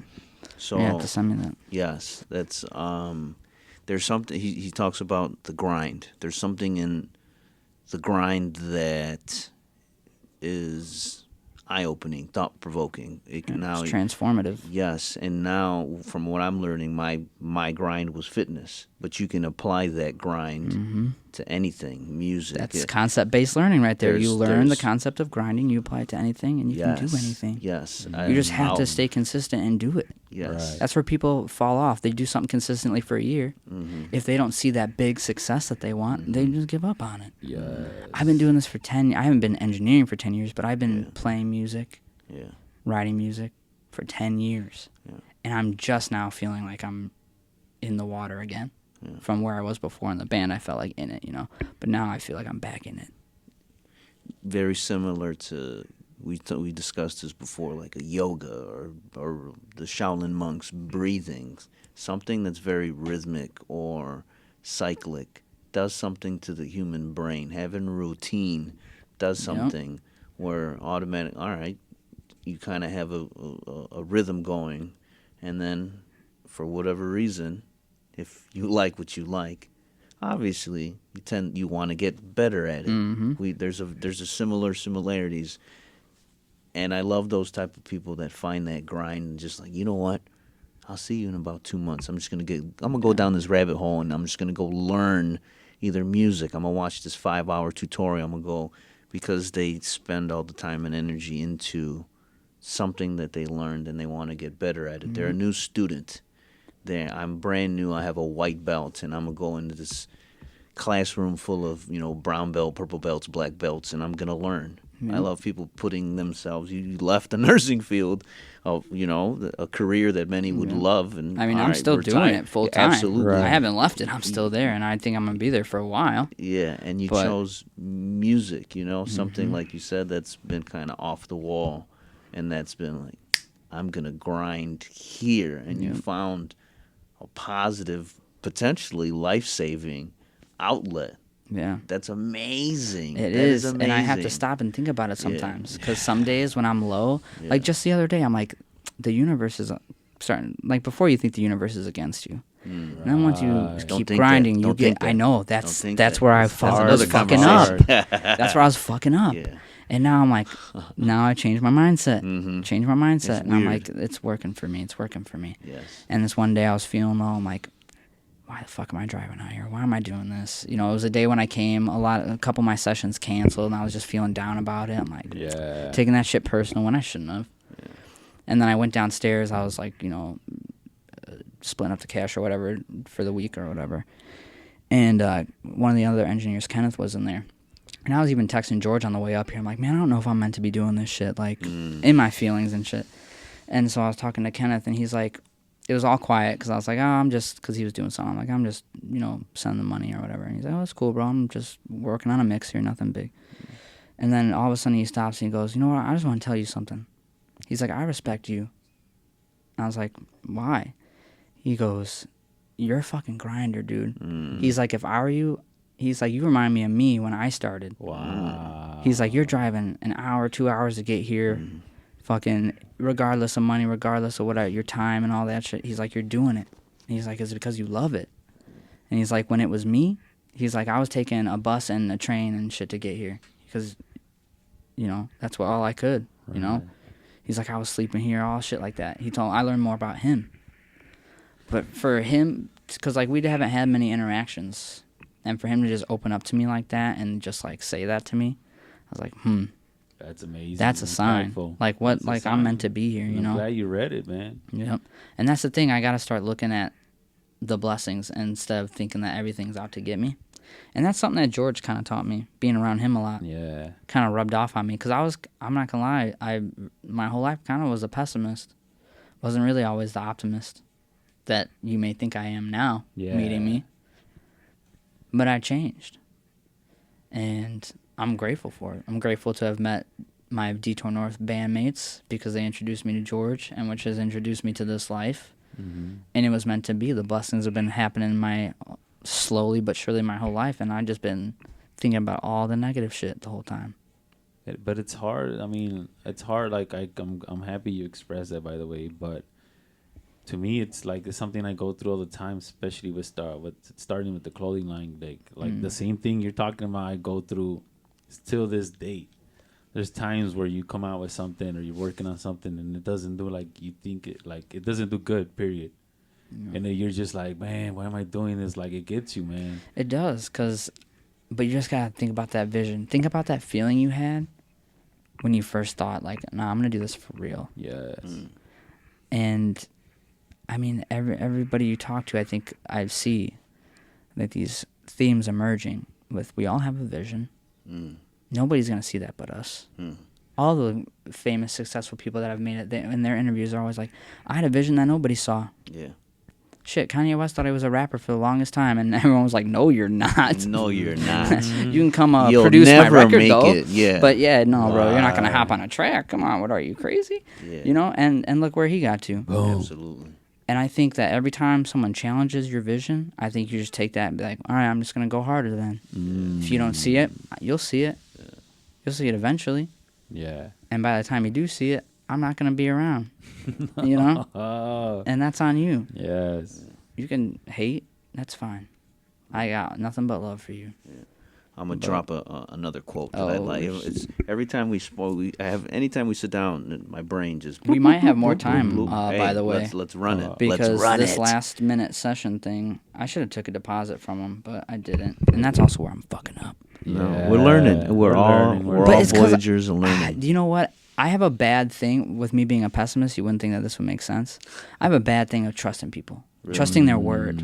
If they say they're going to do something, because I'm a man of my word. Yes. So that's a flaw. It's a fucking bad flaw, but learning, a learning tool. Learning. And that's something that, I have to break in this field, because in this field, you can't trust these people. You gotta say, nope, send me money, otherwise I'm not driving an hour from the city, motherfucker. Exactly. Well, you gotta protect and that's your on me. time. Yeah, exactly. And that's on me. Protect your time and your skill, because to me, you're a ninja. You're a Ronin, like many people we know. Yeah. So one of my favorite Ronins was he wrote a book, the Book of the Five Rings, Miyamoto Musashi. I hope I said that correctly. If you know the way broadly, you will see it in everything. I heard that and I said, ooh. Yes. Damn, chills. So Damn. To me, I'm gonna drop it to the fitness and I'm gonna tie everything in. If someone wants to get XYZ fitness goal, what do you have to do? You have to be real with yourself and you have to have a conversation. We're gonna go on a journey, my friend. If we want to accomplish this, we're gonna have to get up XYZ every single week, every single day, and we're going to have to do some type of activity to get there. That grind is a necessity. Yes. And you can take that with music, and I'm learning every time I sit down with you or George, and there's very similarities, but you could just plug and play. Instead of exercise, it's music. Instead of this, it's a musical note. Instead of this, It's an art form. Nursing is an art form, it's too. shapeless, and it's something different. He's instead of clocking in hours musically, he's clocking in hours painting, creating. Like, it's the grind. And if you take that grind and you lead with your heart, and it can be not only a therapy, but it can be a learning tool where you teach yourself how to get better in multiple fields, because now essentially you kind of have a outlet. Like a universal key, where if I plug and play in anything, I can kind of get good at almost everything. If you plug into whatever you vibe with. And that's why those successful people are that successful, because they found it. You know? And I think we are those successful people currently finding it out now. You know what I mean? We're finding it out on our own. But through others too. Absolutely. But that conversation that you have with yourself, that like being self-aware of your flaws, I think that's where like people like why are you doing this? Why are you doing that? It's because you got to ask yourself, what do you really want to do? First of all, and what are you willing to do to get there? Because a lot of people talk. You know this. You know people that talk. I'm going to do this one day. I'm going to do that one day. And then you ask them, oh, so what are you doing with that? And nothing. They have no response. Yeah. If you add, like, if my goal is to get a Grammy, okay, how are you going to do that? Yeah. Now I'm thinking, okay, well, I got to either find an artist that's already, you know, somewhere in that possible range, or I got to find someone that no one knows and just break him overnight. Or not overnight, but you know what I'm saying. Yeah. Like, if you want something, you got to break it down. You got to have a real conversation with yourself. Am I doing what I need to be doing every day to get here? Because if you're not, that's why you're unhappy. That's why I started realizing that's why I'm unhappy. Right. Is because I'm not doing the daily things that I need to be doing to get to where I want to be. I'm doing the daily things I need to be doing to fit in with everybody else and hold down a job and hold down a fort. Right. But I'm not doing those repetitions. Would you say someone else's version of success? Yeah. Or, you know, like the standard. Our trained version of success. Yeah. The American dream. Wow. Well, we said it before, like, we spoke of the immigrants, like, when you come over, secure the job, secure your family, secure I mean, financial I know that's why my security. grandparents And were I like think, that. Because their parents used to live in East Chicago and all that shit. They Exactly. were the old Polacks living out there. Yeah. So Right they next have- to you guys. They have that mentality of just secure, but I think now as the times are changing, like you said, you can make money showing your toes off online. Yeah. And especially during the pandemic or after the pandemic, more people are like, man, I don't want to drive 2 hours when I can make money painting. I can make money doing something I love. I can bake cakes. Isn't that crazy that Yeah. they didn't really even have those thoughts probably back then. They were No, just thinking like, and man, what am I gonna make for dinner tonight? Do I have money to get bread from the store and Yeah, shit? it was a crazy shift, and I think, like you, a lot of people had an either epiphany or a hard awakening or a shift where, like, you know what, we can kind of do things on our own. We can navigate our own waters.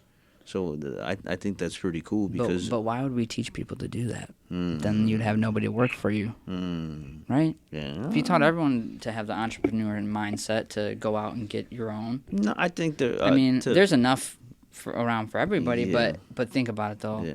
Well, I don't think the entrepreneur. Not everybody would do it anyway. Not everybody would do it. That was my Because- counter. Because not everybody. there's a that level. real conversation you have to have with yourself.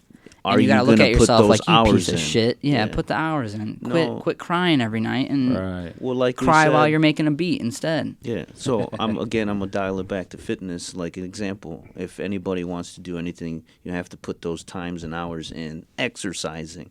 So if you want to be a better, musician, you gotta exercise. You gotta practice. And the hard part for me is, okay, once you learn, now take what you learned, put it out there, put your knowledge and learning, share it, and then, for me, learning as well, taking what you learned and then getting that criticism, getting that feedback. Because to me, you need that. If I want to get better, I kind of need feedback in my field, so I know where my strengths lie, where my weaknesses lie. And then to get that, and you build it. I believe that it's a universal. Oh yeah. Especially when you see someone that's got a muscle, you're like, how the hell did they get that? And they're like, I've been doing this, bro. You gotta be doing this movement because Right. that's science. The muscles, how you hit them with all the different angles and pushing the point. I got respect for people that do fitness because that's not easy. Oh yeah. And that's a tough field to make a living in. Absolutely. I think. Yeah. I mean, you're going a good route. Get that gym. On the outside, it appears well. Like you, on the outside it appears well. Yeah, No. but I mean, it appears well, but not that like I'm fronting or anything like that. But like, I get you. I just don't share the dark sides of stuff on the internet because the internet should be a happy place. Yeah. I think. I'm not trying to flood the timeline with nursing's bad and all artists are garbage and this, that, and the other. The bad. Because I'm trying to be a positive person. Yeah. So. And you can But yeah, the repetitions, back. baby. Track it back. That's what you need. The repetitions. Also, I'm gonna, again, my brain works in random tangents. The 4 Agreements. I forgot the Don Miguel. Right. He's one of the first ones that I really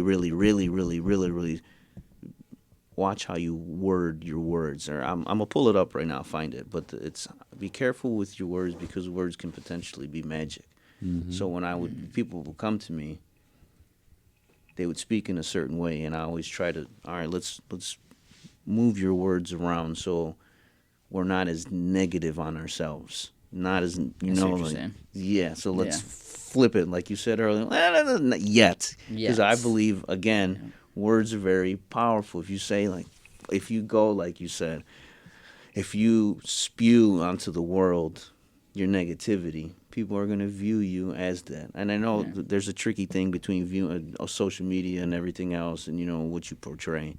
But I believe what you put out verbally and mentally, you do attract, like a radio station, like a frequency. If you're constant negative, well, then That's you what might you're gonna attract, is you negative might get shit. that, versus, like you said, once you change that mindset, something's kind of positive things keep happening, bro. Yes. Instead of like, man, I just have bad luck. I always used to say that. See? And I just have bad luck. No, I was thinking negative all the time. That was my Right. problem. When I That's started what I'm thinking trying to- positive things started happening. Exactly. It's crazy because people say that The and power of they're like, words. oh, you're just making that up. I'm like, I'm not. And then you Or start my seeing mind's the different and I'm signs, happy, too. so who gives a shit? Yeah, you start seeing the signs and you start connecting and you're like, oh, you keep acting more positive because you've seen those positive things come back. Because a lot of times people do positive things, but they're in their head, they're so negative that they don't even recognize the positive things going on in their life. That's where I was at. And they For a just pick up the long negative. time. Yeah, and I think that might be a form of, for me, I felt like a therapist sometimes when I was in the fitness field, and I would try to, in the beginning, it's as best as possible. It's not even fitness related. Watch how you talk to yourself, and that's not even. It's a lot of things. That's not me, like me telling, all right, you're gonna go do this. This is your regimen. No, one of my first things: be careful how you talk to yourself and you look at yourself and you view yourself, because sometimes society, there, like you said, like we said, success is this or this. If you don't conform, if you're different, if you vibe with this, you're automatically labeled this or that. Or, wait a minute. That's not good for your mental health. We're learning as humans. Yeah, you know we what know I mean? that now. Yeah, we know Bad, that now. Negative self-talk results in negative things going on. Exactly. In your body, physiologically. Yes, that's what I was going to time into. Physiologically, it's You know, true. you I do know. It's That's so true. on the flip side, it's the Michael Jordan secret stuff, the water. You know what I mean? If this water is going to be delicious. This is my favorite water. The actually. placebo effect is evidence enough that your mind is so powerful. And there's actual It's so science powerful. behind Make that, sure which these- is wild. We can burn in the studio, correct? You can do whatever you want. Damn. I am restricted Yeah. to what I can do, but my guests are able to do as they please. Yeah, no, you're good. You're good. Thank you. But yes, the negative thought, that's where I had to change. Wow. That was where I was at. And I'm still negative to this day on myself. So Because, why? Why do you think? Is it the man, I train? think honestly, I think it goes back to like childhood, really, on some deeper shit. Just like always feeling, because the role model in my life wasn't role model material, That's a whole nother and podcast. they got shit on, like you don't want to be like him, don't want to be like him. You can want to be better, go to school, do this, use your brain. Yeah. I was trained, bro, all the time. I was told that, so that's what I thought, But as I got older, I knew that wasn't the right perspective. But I was like, I felt locked in by it. You know, every time I'd be like if I said, because Detour North was taken off and I was going to college, right? I could have said, no, I'm not going to do college. I'm just going to do this. I couldn't, though. There was just something in me that just kept stopping me. I don't know. And then, like, when my dad died, and then, you know, my grandma died, too. Those are the two people. Yeah. Thank you. I was like, yeah, I'm going to finish school. I'm going to do all this for them, you know, because that would make them proud. Right. So, because my grandma was like, oh, you're going to be a great nurse one day. She'd always say that. Because she, you know, battled her own shit. Yeah, that's beautiful. So, and that's kind of why I still do it. Yeah. Because I am there to help people. Yeah. But can't talk negative to yourself. No, that's because it puts you in a bad space. And I think. And I see that in the hospital when patients have no will to live. That's how. Boy, and they're on the edge of their life. Yeah.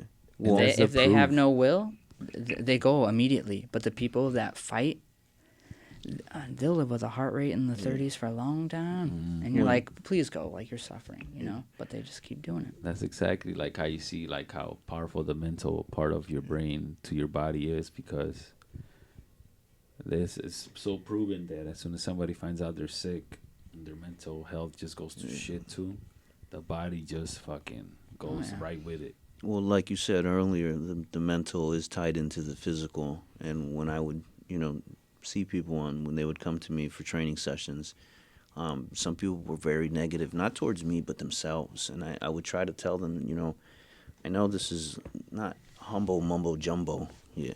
Not humble mumbo jumbo. But if you tell yourself, I'm stupid. Yeah. I'm always going to be fucking lazy. I'm always going to be a loser. No. I know this is a health facility, but that's to me, I'm trying to articulate the words to them.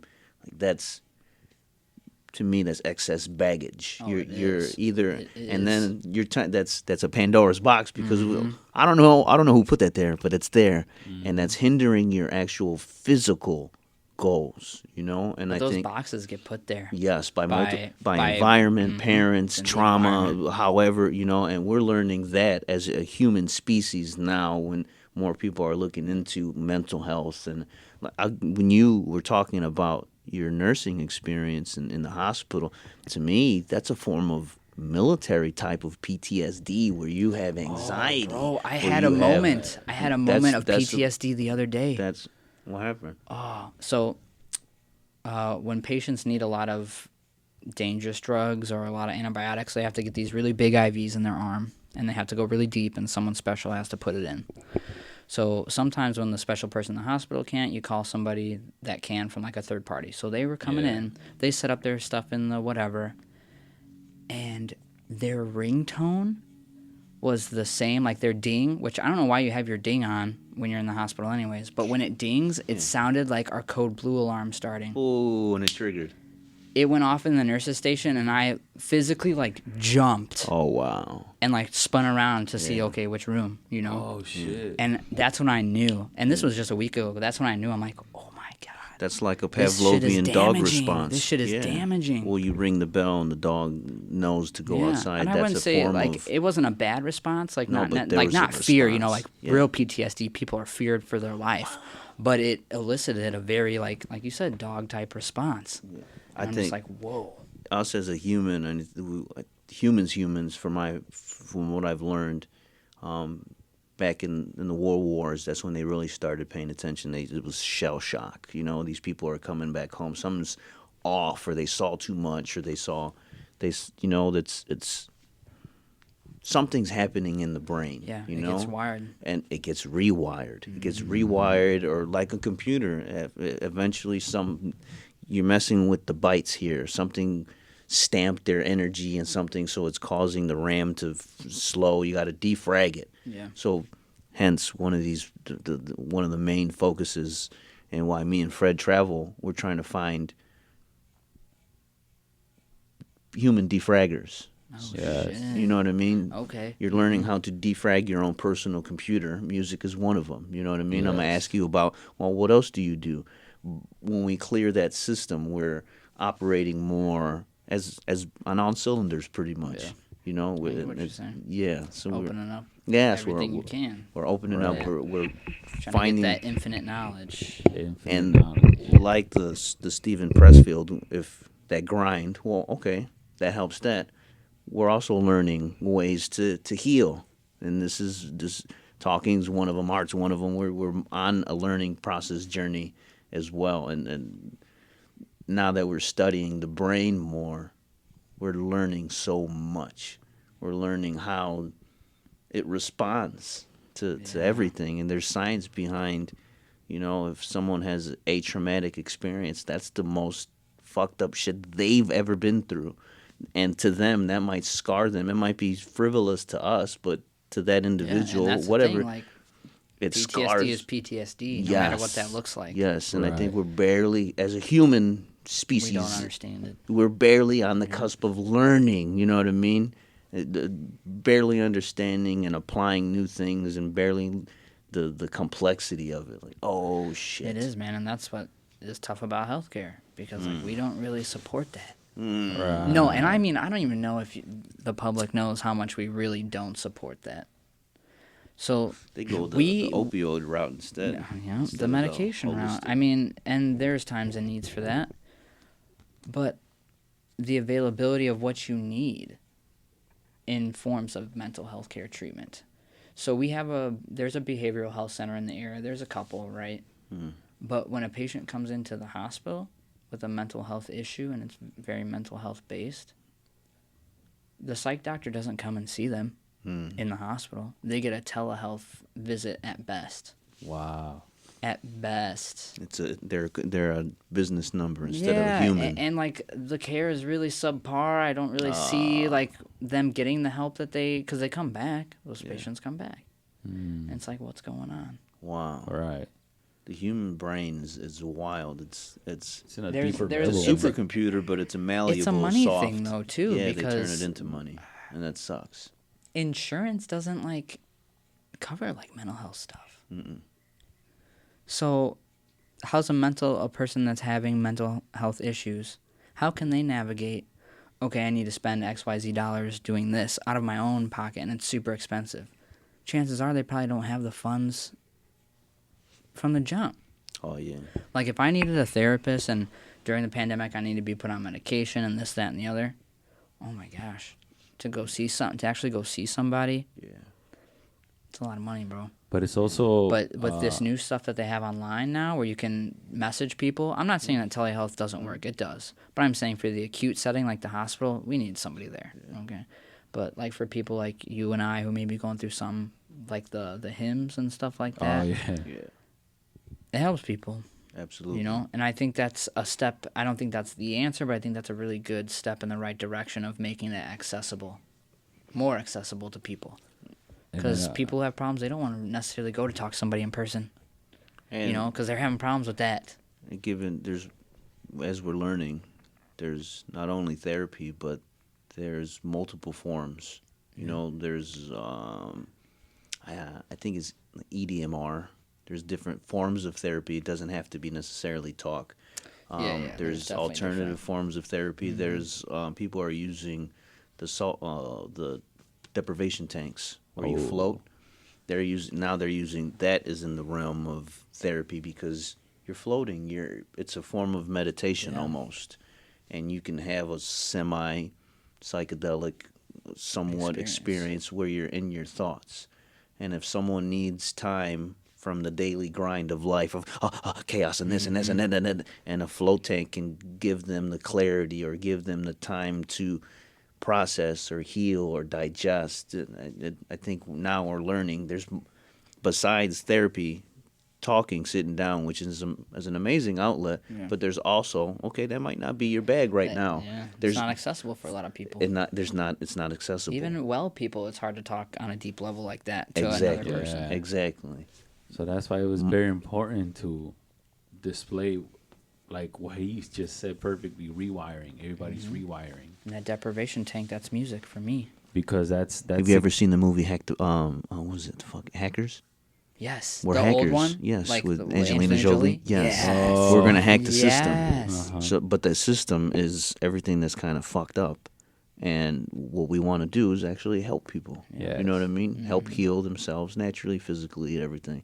And that's the main point of the motherfucking podcast, right? Yeah. That's why I was like, can I be a part of this? Yeah. 'Cause Hey, you I'm reached out to us, interested. which is dope, man. Yeah. It's That was pretty amazing. cool, Yeah. man. Way. Hey, I that's was like, that's this dope. might be too forward, and let me know if I No, don't deserve to be no, on. no. But Flattering, I'd not love forward. To share a Again, perspective now words. that I feel better about talking and being, Yeah.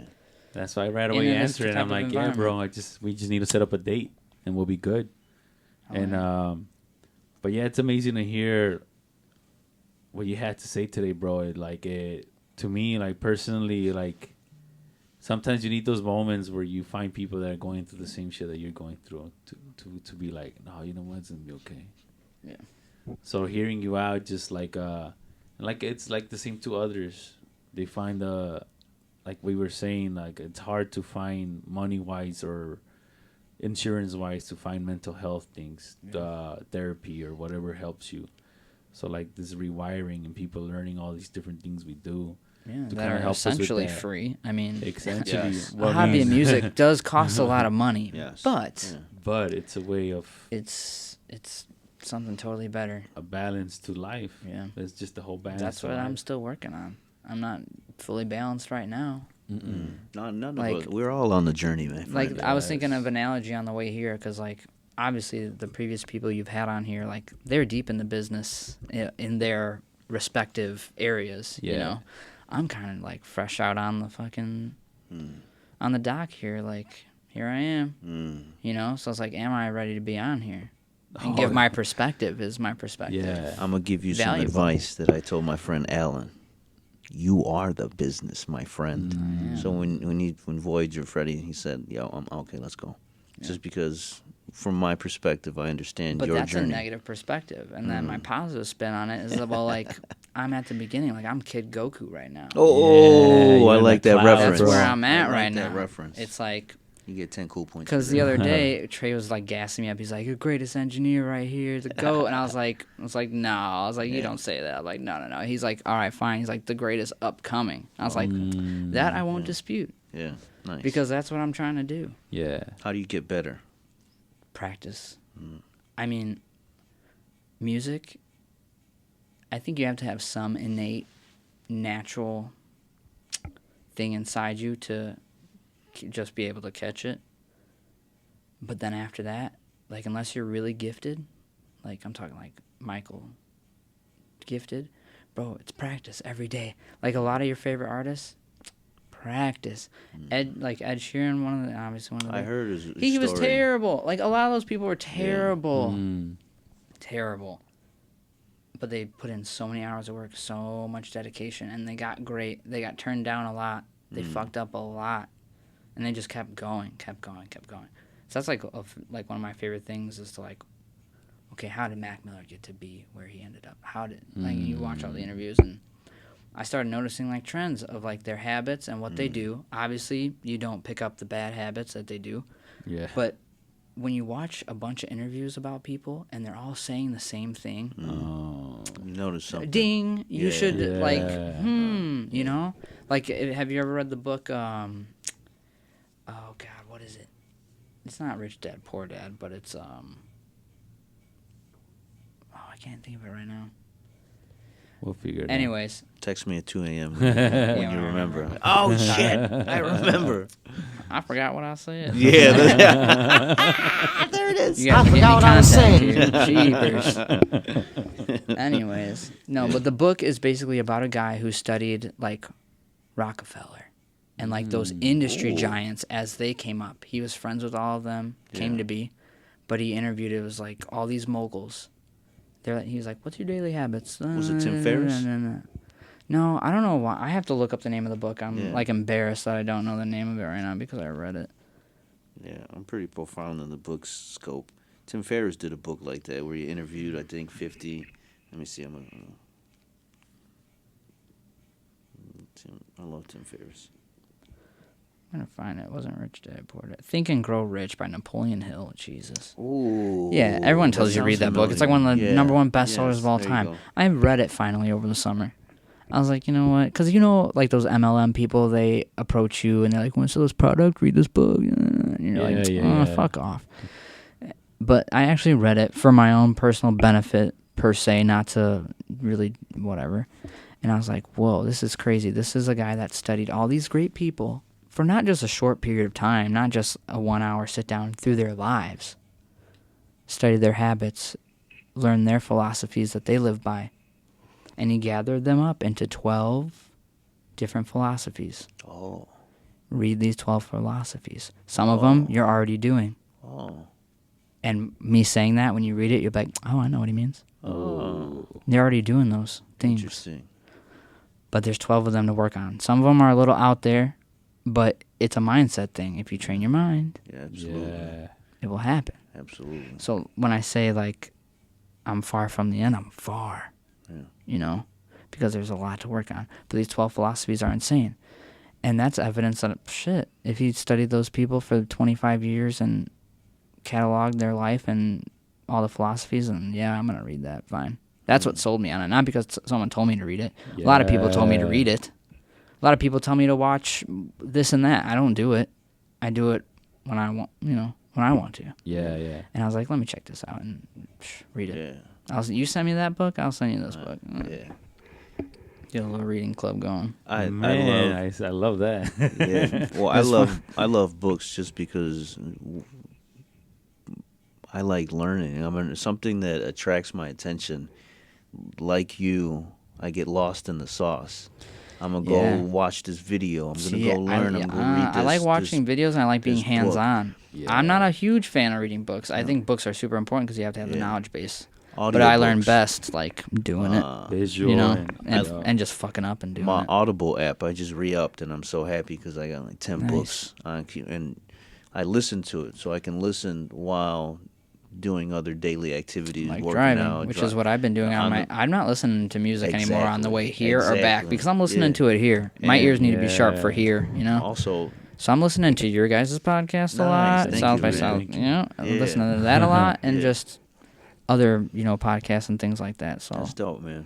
yeah, and I have like an app similar to that has books, but they abridge them and tell them to you. But Yeah. audiobooks would work for me. But like sitting and actually reading a physical book, can't do it. And then the internet, looking at a screen, can't do it. But audio, that works for me. Yeah, I love it just because for me, I put down so much TV. I still like my video games, Oh, me too. but I'm learning a story either about health or fitness or something that really, really interests me, and I get lost in that world. Well, there and you go. You're very already doing one of similar- the philosophies right there. Every day. Ooh. Every day. Yes. You're doing. Yes, and there's something in doing daily, like that Mm-hmm. Stephen Pressfield book. There's something about doing that daily. There's Mm-hmm. something, there's magic in there, and we're learning that. As we can see, the Kobe's and the great, Right, the yeah. Dre's, the great producers. What do you think the they're great doing when they musical. wake up? They're either they They're have in a it. routine, they're in the zone, or they find the zone, they find the flow, they find the that river flowing, that creativity, they find it, or they tap into it quicker, or they know how to tap stay into it there quicker, that's or they stay also- there Yes, longer, yeah. or something. It talks about this theory of like infinite knowledge. Yes, and, like, at I'm gonna 2 definitely have to a.m. read that book. Man. Yes, 2 a.m. It's pretty crazy. Because instead of the TV and so much distraction, I think I'd rather be learning something. It's good. That's kind of how I feel now, where it's like, okay, everyone wants me to be around. Where are we at? We're at the bar. It's not doing it for me, Yeah. Yeah. Yeah. And I don't want to look like I'm not having a good time and be like that guy, like, oh, he's not having a good time. I don't want to kill anybody's vibe, but like, I would say 8 nights out of 10, I don't want to be at the bar. I'd rather just be chilling at home doing not a damn thing than be at the We bar. need a grown adult book club, like the library, but Yeah. I don't know. Even if it's at a there's distance like or whatever, a just- smoking section. If there's a light music section. Maybe people like listening to background music. Hey, we could You do can't that in the with, library. with Steve. We could find like a book club, something like that, but different books there. Right. That'd be Interesting. dope. Because I'd love something that catches my interest, and it can be different fields. Mm-hmm. Not everything I'm just used to is not just this. So having different books there, like I'll give my 3 best books, and you bring your. Oh, oh, let me see this one. Like the It's 12 not so theory much one. we're all reading the same book. It's more like, here's some knowledge that Yes, I appreciate yes, it and helped me. yes. Here you Yeah, go. And that's what this is about. Like, Exactly. like I have this kid that wants to come and watch what I'm doing. And it's like, bro, I just learned. Like, if I can teach you, great. That's amazing. And come here and And you hang might out on learn my something. sessions. You're low key backup, but you're low key like, why not? I wish I had that for me when I was first interested into it. And I bet So you who am gonna I to learn deny someone something. that's hungry for knowledge? I'll never do Yes. that. And I bet you're gonna learn. Yeah, I Probably- learned so much better teaching somebody else. Yes, you're Because gonna now be in a I'm different got it field. locked. You have your frequency just opened up. Oh shit! It's different. Do that shit. So what else, sir? What do you do Other than music to for positive outlets to vent, to repair thyself, to let the Yeah. frustration out, I or as mean- a hobby or something? yeah. I mean, music Ballet. still is my hobby. So I've been like, because the first go around, like the band was awesome, but then at the end, the hobby did not feel like a hobby anymore. It felt like a job and not a good job, you know? And it wasn't anything bad against the guys. It was just we were all kind of tired of the bullshit, you know? And it was no hard. We're all best friends. We're bros still to this day. Yeah. But it's just like, yeah, this just ain't it, you know? It stopped being fun, you know? And so I'm protecting this with my life. So while I'm so heavy in it and you think that I'm going to burn myself out, I'm also like keeping an eye on that too. Because this is one thing that I love so much and does such a good job removing that negative energy out of my body that I don't want to fuck it up by turning it into something that I not stoked to drive 2 hours to potentially on any given day. Yeah. You know? Uh-huh. So other hobbies, so much, just kind of music and making music right now. But what I do a lot, I take the dogs for a walk. Where do we walk? Bro, there's so many parks and natural places in Valpo. While it sucks living 2 hours away, y'all need to come out my neck of the woods. Ooh, I'm I will take that down. invite. Yes. Yeah, Come. absolutely. Because it's beautiful back there. Yeah, there's a lot of cool stuff. Little nature preserve areas and other areas to be explored. Amen. So, yeah, it's cool. So, What kind of doggies you got? I got two little wiener dogs. Oh yes, Yeah. yes. They love being in the woods too, bro. They'll really? run with us. Yeah, they're hunters. You got wood wieners. Yeah. Oh yeah. Yo, Two that's little amazing. wieners. No way. Yeah, bro, and they're hyper as shit. So we That's walk beautiful. like Amazing. miles. Yeah. Like they'd go hiking. I'd bet on it. I love that you tagged me in the video. Yep. It said explore. But I've been doing I've been on that life Yeah. before I met you. That's Like dope. when I was a kid, bro, we were always in the woods. Really? Paintballing, Nice. Yeah. fucking riding dirt bikes. We were making jumps for our bikes and just making forts back. We were always in the woods, always out there in the shit. Because I had a huge lake and preserve in this back area where I lived. Yeah. Bro, I'd be in there 10, 12 hours a day in the woods. Oh shit. So when I met you guys, and that's why I connect with your brand and shit so much. Yeah. And I love rocking your clothes and supporting you guys because people should go out and see nature because I'm so busy here in the studio. I'm so busy at home. I'm so busy going to work that I'm not appreciating what's here, you know? And that's something that I like to pinpoint because you said that you grew up with that, the nature, being in the woods. A lot of us didn't grow up with any of that shit. Yeah, bro. Man. My All dad used we to take me know is camping, all that city. shit.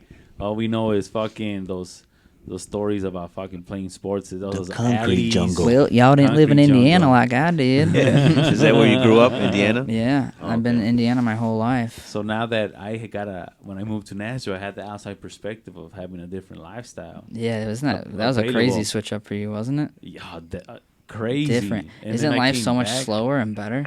Yes, it's so Yeah. much We've chill. created a bad pace for ourselves. That's modern. In a modern society humans, that right? things should be so automated, it is fucking. But Why are we so busy? You know? Nashville is turning into a very big city now. It's becoming so popular. Oh that yeah, now because it's everyone becoming wants to that go there every fast-paced weekend and place. just get trashed for 4 days in a row. Exactly. So you're starting to see a lot of that in there now and shit. Vacation. But Yeah. because I learned that perspective of living near woods, near trails, near all that shit, coming back, I want people to know about that. I want to express myself to see how much being in the woods is therapy to people. I think it is. And it's like I wanted to. That's what the whole lifestyle is about. That's how the whole brand is about. Yeah. So I'm glad you brought it up because you live with it because you grew up with it. Yeah, I was compared lucky. to us that don't know anything about it. Yep. And I'm like, hey, maybe when you go to vacation, go to fucking the mountains somewhere. Yeah, Go but to dude, you can find Phoenix, stuff. Denver, But your thing, anywhere. like where you can find stuff where you live, like all those places around you, I'm like, oh shit, that's by you. Because by me, I have Yes. XYZ spot. Like when I was a Uh-huh. kid, bro, we'd find places in Highland and Munster and Griffith. We'd find all kinds of little low key places all over the place in the woods, off train tracks, all kinds of shit. Wow. So, love it, you know? Like, Yeah. that's also a good place for me to be. But I don't do that much anymore. Music has taken care of the bad energy. But yeah, as a kid, bro, I was always out there. There's Yeah. something deeply ingrained in the human psyche about nature. It does something to us, you know. Yeah. It's a reset. It's a recharge. It does something, man. If It's you're not some- too cool to do it, you know? You actually spend, like Voyager always know? says, spend the time. Spend the time. Invest in yourself. You know, there's something, for whatever reason, we're still learning that. But nature does something to the human body and mind. When you go take a walk, you go take the dogs, you take them, you take yourself for a walk, you just go kayaking, you go, and it could be anywhere in our backyard. It does something. It's pretty amazing. But I think it's hard, you know, when you're constantly going. It's hard to think about and enjoying those things. 'Cause you're like, okay, I can go walk the dogs, but after that, I got to do this, that, and the other. Yeah. You know, so you're like, I'm doing this. I got to get this out of the way. It's not even enjoyable. So some days I had to be like, no, take your time. Yes. Go through the trails with the dogs. Enjoy it. Right. You know, take your time. You Like, should find a disc golf course over there. I bet you there are some. And I played If disc not, you golf should for a build short one. period of time because I lost a lot of the discs. And I was like, yeah, this isn't going to work for me. You They'll know? fly away. and shit. Yeah. But it was fun. I definitely enjoyed it. One of my friends was heavy into it, so I go with him a lot. Yeah. All around like Hammond and what was that, Lemon Lake and shit like that. Because it's a nice little It's relaxing. 1 hour to 3 hour escape, Yeah. depending on the people or how you're taking the course. Sometimes you just want to hit seven nets, and that's it. You're good. Yeah. But just being out there and having a sport, so kind of you having that moment where there's a lot going on in your head and you're in nature and you can kind of not even enjoy it. And at least there you're finding like a sport, like a guideline. You're in it. You're in it. Yeah. So And you're focused on distracted something else already. Exactly, outside of Yeah, what you're bro. doing. That's why I really liked paintballing back in the day. Ooh, nice. You guys like paintballing? Absolutely. I've I never, love we that. I should never did it, bro. Yeah. There's a nice paintball spot right by my house Yeah, beautiful. in Hobart. The only time I used Blast the camp. paintball Blast camp. Yeah, I was just going to think blast camp. was with some fucking white people. The funny thing, because I didn't know, like where I grew up, nobody had paintballs, none of that. But Yeah. they talked about guns and shit. Yeah. But then I go to what was it called? But the people that were from Thornton, Okay. they were from Thornton, and then there was these white kids, and then they did some crazy shit. They were like, "Oh, let's grab a paintball." Yeah, we played with guns. Y'all like ran from guns and shit. And then it's like, let's play with paintballs and go shoot some shit. Yeah. And then that's the first time I ever fucking actually shot a paintball. Isn't it awesome though? Yeah, It's a it was, rush. dude. It Yeah. sucks getting hit, bro. It's pretty cool though. It's a mind game as well. It is. It can be if you play like that because there's speedball and different types Oh, now. yeah. There's different styles, but the actual premise it's pretty cool. Yeah, but disc golf, love it. Nice. But what I really do a lot is golf. Really, Love it. I've been I've wanting been to doing do that it. since my dad got me into that. really. He would take me like miniature golfing, and then after that, your dad takes you miniature golfing, and that's it usually as a kid. No, he got me on the driving range, hooked me up with my own little set as a kid, and taught me, and that was how we got along and shit. Was we'd go golf on the weekends here and there. Wow. That's You know? beautiful, man. Yeah, so yeah. that's what got me into it, and then I just enjoyed it. Yeah. For a long time, I'm like, I might be a golfer. You know what? You know? And then I'm Slackers- like, man, this is gonna take a lot of work, and I'm like, I'm not ready to do all this at like 14 years old. No, Yeah. thank you. A when young Tiger Slackers Woods. does Yeah, his, no, you his gotta- tournament, I want to create a team because Yeah. I've never joined it. He has like where you could do a group of 4 or something. Oh, our own squad. Yeah, our own squad. For where? The Slackers, Dave, he does tournaments. The golfing the tournaments. outings. Yeah. So one time I want to go as a team. Let's go. Yeah. We should go. Yeah. I'm down. They I love that. they love the golfing as well. Mhm. So that we might have to join you. Yeah, Right. and I mean, it can be good because I can go by myself, Yeah. and just enjoy it. Or you can go with your homies, Yeah. and you guys can drink and have a Yeah. good time. Yeah. But it can get pretty lawless out there sometimes for some people. So be careful. The dark side of golfing. Goddamn. Yeah, some drunk people are just fucking dicks. Oh shit. Yeah. But golfing is where it's at because I mean there's nature tied into it. It's not. It's Absolutely. it's very man-made, but And if you're by it's yourself, beautiful though. Oh, yeah. Like I have a course out by me. Beautiful. Wow. And if you're So- by yourself, it's your own It's solo. therapeutic, bro. It's quiet. it's another you can't hear therapeutic. shit. Yeah. Another It's so rewiring. quiet. Yeah. Mm-hmm. You need that because life is sensory overload. Oof. Sometimes I come home from work, I still hear alarms in my head. Yes. Terrible. And I'm That's- thinking I'm hearing it. I'm like, is that? And I'm like, no, it's just something in the TV. PTSD shit right Yeah, there. no, it's crazy. But so that's why, yeah, your mind focuses on something else, or you can just get really chill and like silence and just be okay with that too. For some people, silence is not a good thing. Yeah, for me it goes both ways. It could Yeah, go for good me or it could goes be both bad. ways too. Sometimes it's like, no, I just need to be alone, and then sometimes like I need to be focused on something else. And that's why when it goes the bad way, like music wise, like Mac Miller, like he puts me in the same tone as where I'm at mentally, but I'm able to like therapeutically kind of deal with it Yeah. through his music and shit, you know. Yeah, because he was going through it. Oh man, that's what he's all about, Right. But being positive as well, Yeah, which is a hard thing it's a hard to balance. promote, because it's like you're so positive, but then on the inside, it's like, man. Yeah. It's a constant battle. But that's why you gotta talk about that shit. Yeah, Because if you exactly. don't, things You gotta- happen to You gotta people. find those outlets. As you can see, a lot of people It's an important thing that with the podcast that you want to focus on those Yeah. outlets. raise the awareness to how to, if you either are afraid to try pharmaceuticals to help your anxiety, depression, if you're afraid to go to a therapist, find something. Don't do nothing.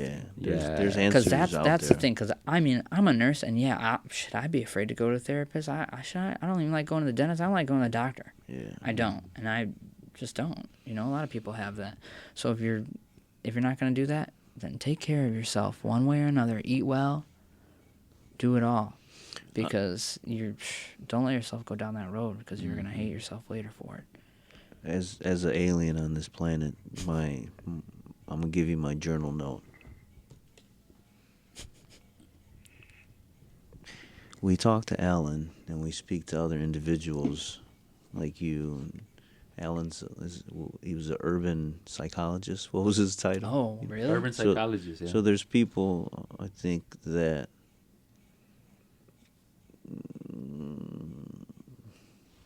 take on that role of helping individuals in certain yeah, because areas. you're the barber in the chair. And You're they're the barber talking in the it out. chair, Yeah, it's or- informal. Someone here with you working, you guys bounce back. Yes, it's you're having a conversation, and essentially, when you feel comfortable with someone, you can. It's a therapy session. Yeah. That's another form, of That's why I wanted to give Alan some flowers, and any barber, anybody in that industry, you are essentially, you take on people's problems, stress, you hear it out, you absorb it. I believe in energy. You're a beautician, you cut hair, whatever, you absorb that. Yep. And there's energy. We spoke about energy, and we absorb that. So I'd love to find out different ways of people, either how do they deal with it, how do they neutralize it, how do they compromise when they with come it. in, it's like a lot of them, they have stuff written, already. Like a lot of them tell me their story. That you're always locked up, this, that, and the other, and this is what went down. And some of them, like there's this one guy I'm working with. He's really good, but he's like, I'm not ready to like put anything out yet. 'Cause he's like, I want to go back to school. He's like, I want to learn how to really write better. Oh wow. Because his melodies are really good, right? But like his lyrics, they could be a little more clever or metaphorical, or you know what I'm saying? Like hone your craft, right? Yeah. He literally was like, "Yeah, I think I'm gonna go to school for business and then learn something about writing too, before I start like really writing an EP or something." Because he wanted to talk about some shit in his past. He's like, "I don't want to put that out there about me, and it not really reflect what I'm trying to say." Oh. I'm like, "Oh shit." Wow. And he's like, we're locking in because like the way he feels about music and like putting it out there and getting your truest self out there is something that I'm like, yeah, that's what I got into this for, is like I can be me. I can do what I want to do on here, Exactly. I can do whatever I want, mix the beat, whatever, how I want to do it. Yeah. It's the greatest feeling. It's freedom. Yeah. And that's how they feel when they get in here. Yeah. They can just say whatever they want. Sometimes they do, and it's funny as hell. They say some crazy stuff, but Yeah.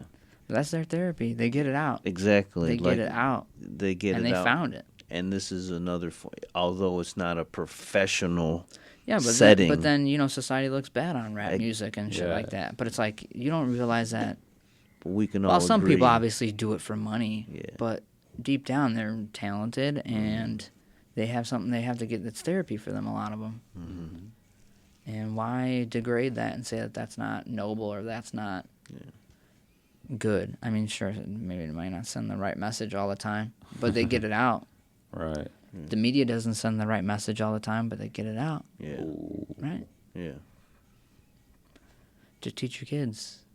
Hey, he went through that, so you don't have to. Yeah. You know better. Don't involve yourself with this. Don't involve yourself with that. Like, it's just, I think this shit stems from a conversation at home. Yeah. And people like that. So I don't think people have a good perspective on music, popular music these days, because a lot of people that I come across don't view it positively. They think music sucks these days. I don't think that's true. So with you guys, I want to give I don't want to say secondary, but like you're a holistic alternative form of therapist. Yeah. You know what I mean? Hence me and this guy, we want to chop it up with you and everybody else doing certain amazing things. So you chopping it up, one, musically, opening it up with other people, taking in, and then your actual health field. Yeah. Pretty amazing. Pretty dope, man. Yeah. I mean, it's just what gives me joy, I want to throw in, you mentioned the mind and everything. Fitness. I want you to dive into that. That's my personal advice to you. Find something that you... I do work out. Not as consistent as I'd like to be. But I want to throw in something for you, and that you might find something that really meshes, maybe not as well as music, but it might provide something similar. So when you have so much, certain people respond to something where at that moment, like the sensory deprivation tank, you kind of have to be in your thoughts. Or really, really focus on the task at hand, like jujitsu, where if you're not paying attention, you're about to get hemmed up. So in order for you to get better, like the whole I really process... liked karate. I did that for a little bit with my buddy. So maybe I like that because that might be focused. another outlet. Swimming, same thing. At that moment, you kind of have to be focused on that. But by doing that, you release yourself from everything. The daily, the grind of this. I got to do this. I got to do that. I got to do, and then the work, and then this. When you're swimming, or when you're lifting weights, or when you're running, or you're doing whatever your outlet may be, but physical, you can hit that runner's high. You can hit that brain, or very similarly. And what I'm learning, when more people add more and more, it's an accumulative effect.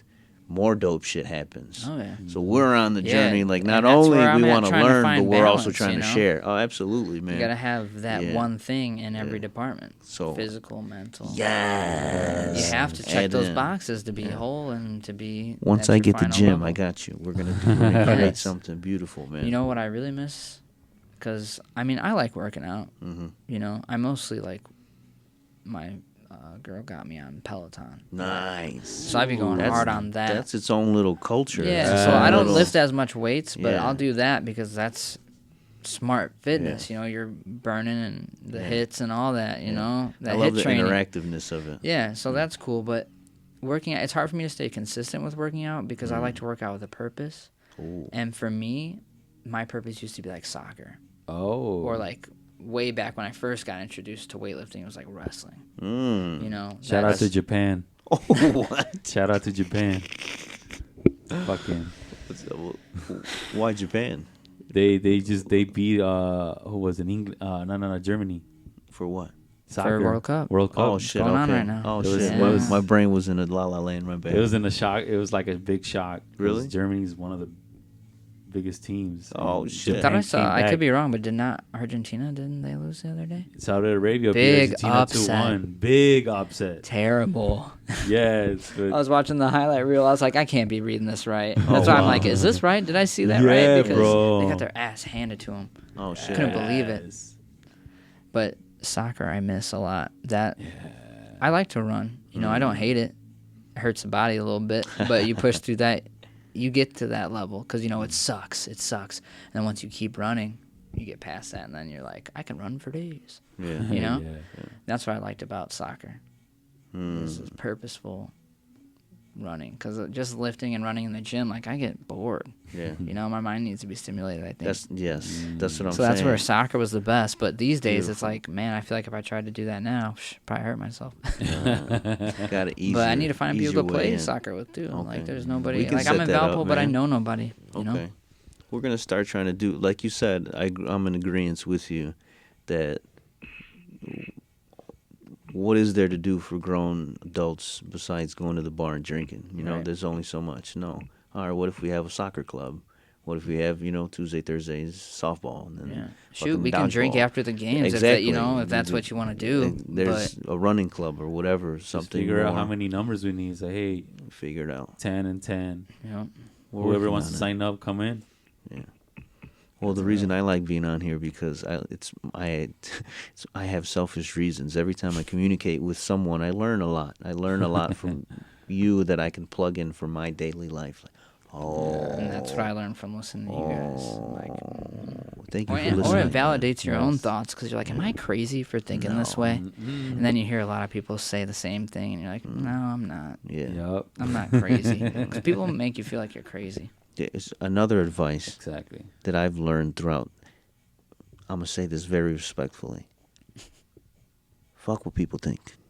That's my other advice to you. But in your field, But people tell you straight up, like, you're crazy. They don't even, like, not say it, you know? So it's not like I'm saying that. People As- be like, you're crazy for doing that. yeah. They literally tell you to your face. It's like, as best take what people say, like Bruce Lee, take the best from what they say and discard the rest. So there's no negative attachment with words. There's no like, Right. okay, I'm gonna take the constructive part of that. I'm gonna better my craft, this, and then so it's not a constant. Well, people this, people that. They're always gonna. They don't, like you said, they don't understand the story. They don't understand that, and they probably never will. And to spend time trying to convince them or anything, to me, it's like you're sucking your energy away where you could be making the best beat, the best, you yeah. know. Like if someone, like working I on said, your the guy was like, yes. your clap or whatever's too high. Yeah. It's like, I hear you. Yes. And I'm going to think about that, right? To an extent. To an extent. And I Yeah. might make some changes in the future Yeah. because it's like, okay, maybe something is a little sharp somewhere. Yeah. But, To rack your brain over, to get upset, you know what I mean? That's yeah, I'm not going to do that. yeah. Can't. Yeah. I'm not going to, don't get anywhere doing that anymore. Learn that negativity is, can't do it. No, to me it's sticky. Sticky like ghosts. What do you think about ghosts? No. And you know what I think about, like going to the bar and stuff instead of like Yeah. doing fun stuff with your friends. Like you're just with your friends there anyway. Yeah. Like I don't know. After COVID, I feel like the bar vibe's different. There's not a lot of intermingling, you know, between people you don't know at the bar. Yeah. Like I felt like before COVID, like I talked to a bunch of drunk people at the bar. Now Yeah. I feel like I don't. Do you feel that way? I don't know if you've been out to the bar as much. I think a lot of times is the certain people open up with alcohol. Yeah. So they need that setting to really true. enjoy themselves. But hey, we can get a 6-pack and go play soccer. Shit. Yeah, that's true. Well, I think the bar is our standard watering hole coping mechanism that we learned, that was kind of learned from generations before, that we saw, and it's part of the culture. It's part of the culture, Right. to go to the bar, and That's the most social thing to do. to go have a drink with friends. There's a lot of form positive like, to hey, it. let's get a drink together. Yes, It's like there's pleasure positives, to meet you type but shit. there also is the negative attached to it, where that's all there is. That's what people look forward to. That is the height of their, or that's their, I'm gonna drown my sorrows. Yeah. I'm gonna drown my. Hopefully it's not the latter one, because that never ends Well, that's there as well. It's in there, and it's like, yeah. And you don't want to be sucked into that. No. Either, because alcohol is a very dangerous thing. It's a dangerous balance. Because once you because for me, when you drink, when I drink, I usually feel like shit the next day. If I have more than 2 beers, no matter, I'll still feel it. Obviously there's a degree of being hungover, but I don't like that feeling. I don't like not being able to function right the next day. Which is crazy. So for me, But for a person like me to get addicted to alcohol, during the pandemic when I was going through it, I was drinking. Once you get past that, I don't feel bad the next day anymore because I'm drinking. Body's getting used to it. Mm-hmm. And I would have 5 or 6 days off in a row, so I'd have nothing to do. I'd be chilling at home, pouring up a Jack and Coke, hanging out. Yeah. And I'm like, man, I can see how this could be dangerous. Yeah. Absolutely. And it's nope, can't do it. You got to cut yourself off, especially if it runs in the family or something like that. Yeah. You're predisposed to that. You got to be aware of that situation and get yourself out of it, or at least have a good friend around you to get you out of that situation. And that's a problem too. Is we all indulge and encourage each other to drink all the time and do all that stuff, and we know so much about it and how bad it is for everything. I have a wild idea. Instead of now we're in the thinking hours. Now we're brainstorming. It's a weed bar. I know it's not a fucking mind. It's the wheel, but a weed bar. Instead, we go to the bar for drinks. Mm-hmm. But instead of drinks, it's flower. You can smoke, and there's music. It's different vibes. There's books. I'm sure. I Maybe, think that you know what I exists mean? to a degree in Chicago now that it's legal. Yeah. I don't know. I know there's a lot of business complexities and tie-ins with Texas. Especially because there's you're a few smoking a heavy amount indoors. People who don't smoke could not go Exactly. in there. If I walked in there, I'd be like, Yes. So they're Zoinks. trying to. They're doing private events. There's alleged events going on where you can where it's partake in stuff. 420 friendly and all that. Yeah, but instead of, I would love to go to a jazz bar and be able to partake, because along my journey, learning about what we're wearing right now, we're wearing the chronic tees. In the right setting, this can be, you can alter the experience where, you open up a little bit more. And unlike alcohol, there's, to me, not those side effects of, Right. if too much alcohol, they can really, really, really fuck up the body, your liver and everything, to an extent where it can change And you your as brain, a bro. person. You can Absolutely. ruin your brain. Yeah. Obviously, you can do the same with marijuana, but you really have to go hard in the paint, son. You really have to go Wiz Khalifa to fully abuse it, And I guess we'll see how long he lives. Damn. Yeah, I mean, Snoop's Snoop still Dogg looks alive. pretty I was good. just Willie Nelson's Last still time I alive. saw them, they look They're pretty still damn living good a to me. pretty good life. But in the Yeah. right context, I mean, I think that'd be another form of a therapy sessions. Drinking beer with the guys. But it's not socially acceptable. Not yet. But that's one of those things that. It's but why? When Exactly. people kill If each that can other help- drinking and driving. If but that can help You know what I mean? If they're doing studies with I mean, medicine, they use it for cancer patients. They use it. I've seen people using it for like epilepsy. yeah. Yep. Like, that's insane to me that just like a straight THC drop on their tongue stops those Episodes. episodes like that. So if you actually, to me, if you spend I time don't see and alcohol money, doing that. exactly. If you spend time and So- money researching it, you can in the right setting, you can actually help the body with this plant, which is kind of crazy, you know. Yeah. So my crazy idea, let's have something built around that, where it's not just financial. There's music and art and books and shit tied into where you can go on a Thursday night, on a Friday night, where it's different things happening. You know, it's not just set around alcohol and alcohol sales. Yeah.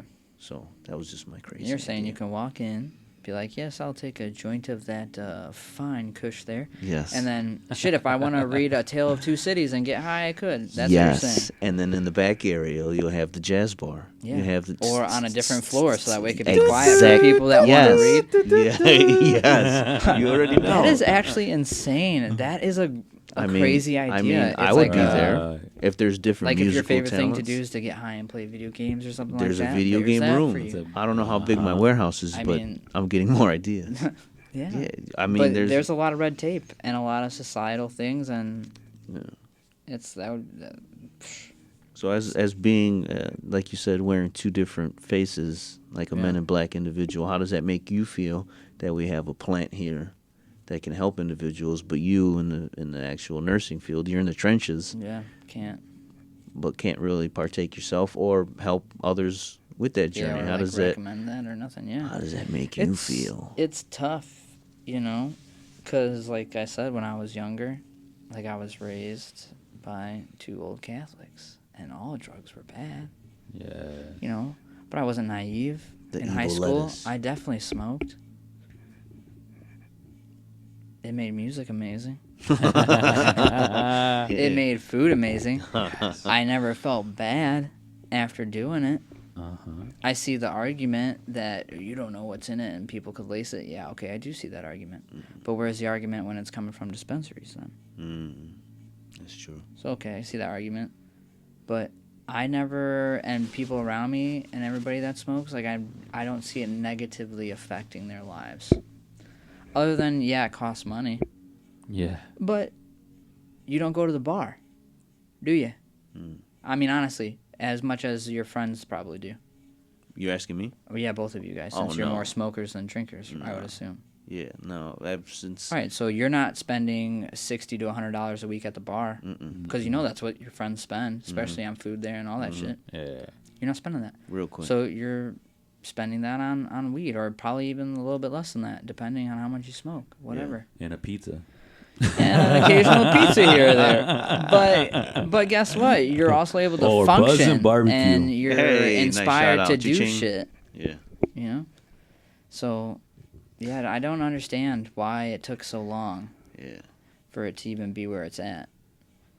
And it must be tough in Chicago because if it's you can just smoke, but then you breaking get drug tested at work, That's the? I think you're still out of line. We're Yeah, still you're in gray You're areas breaking the there. law. Yeah. It is a gray area, but it's not, because I feel like if you got tested or whatever and you pop positive, well, go to rehab or see you later or whatever it may Right. be, you know? And I wonder, is that still a thing? Are people being sent to rehab for marijuana? I Is don't that a know thing? because I think the tide might be shifting, but I don't know how. Like, how does that Where we viewed at now? currently? I yes. think Yeah. under I know nothing about that. under No. the contract, I think you could still do that because I know like there's something in my job particularly that has we have a place you could check in case you're into something too heavy. You could check in yourself through the company. Yeah. For Yeah, heavy I've drugs heard- or for marijuana or anything. For like anything like Anything that like like you need to check yourself in. Yeah. And I've take heard it classes or being something. used as a way to get out of getting fired too. Yeah. So technically, That's if like a it's- thing in like healthcare too. Yeah, Yeah, it's like a company sponsored thing and Yeah. all that, but it's like you don't want to do that. Uh-uh. No, but yeah, all the people that I see, what I was told about it growing up and what I experienced in real life are two different things, and it doesn't make sense. Mm. So a lot of things I think you find out when you see the world for yourself is like, that didn't make sense with what I was told. Yeah. The funny thing And I is think that's life. You got to figure out what is good and what's bad. Some people have really bad responses to weed. oh, I've seen that's people true. smoke at a party Yeah. and lose their shit Oh, yeah. and be like, my heart's racing. Da, da, da. Like, yeah, that can do that to you. Yeah. they But would now think you so. know. I mean, you could have a beer and you might be a diabetic and that could fucking take you out. You don't know until it happens to you. That's with anything. Yeah. Shit, you could eat a strawberry and swell up and be dead, you know? So, I mean, with everything, there's a risk. But the question is what's the benefit? Yeah. You know? Because smoke, like people say, well, smoking weed does harm you. Yeah, I mean, it harms your lungs, sure. You can't deny that. I mean, it does to a certain degree. Not as bad as I would say maybe cigarettes with all the toxic and Yeah. nicotine and all that, but so that's like really my perspective on it. I mean, I can't really jump into that water. Something. So, like, yeah, your idea of having like a warehouse with all that Everything. sounds great for people, you Yeah. know, to get that out. Would you go? But Would you go? And then for you and check Yeah, out your place, I would absolutely. have to. And then would you play musically? Yes. Yes. That'd be dope, right? That would be dope. I'd pay you in money, gold doubloons, and Gold marijuana. blooms and Yeah, and chocolate or something. We'll figure something out. yes. There's something But- like places like Denver are more advanced at that now. Yeah, yeah, yeah. they So, they I have don't know that what kind their of- laws are out there, Oh, but They have that kind of already system working. California where might be California 25 too. years ahead of the game. yeah, already. this might already exist out there. Yeah. We just don't know. Yeah, But which is that's the wild. thing, though. Like, jump in on that market or have an idea of, like, hey, when that gets legal here, I'm going to do it. It's Well- going to probably suck ass at first because, you know, the laws are going to be shitty. But And it's something so. there's a lot of weed shops. It's like they came out overnight, bro. I'm driving to the city all the time, billboards all the time, Zen Leaf. Beautiful. Yeah, I hear the ads all on the over radio. place. I'm like, oh, Dude, we when live I'm in a driving different on the time streets, now. I'm seeing a dispensary everywhere. I'm like, holy shit. You drive to other states and you see how much.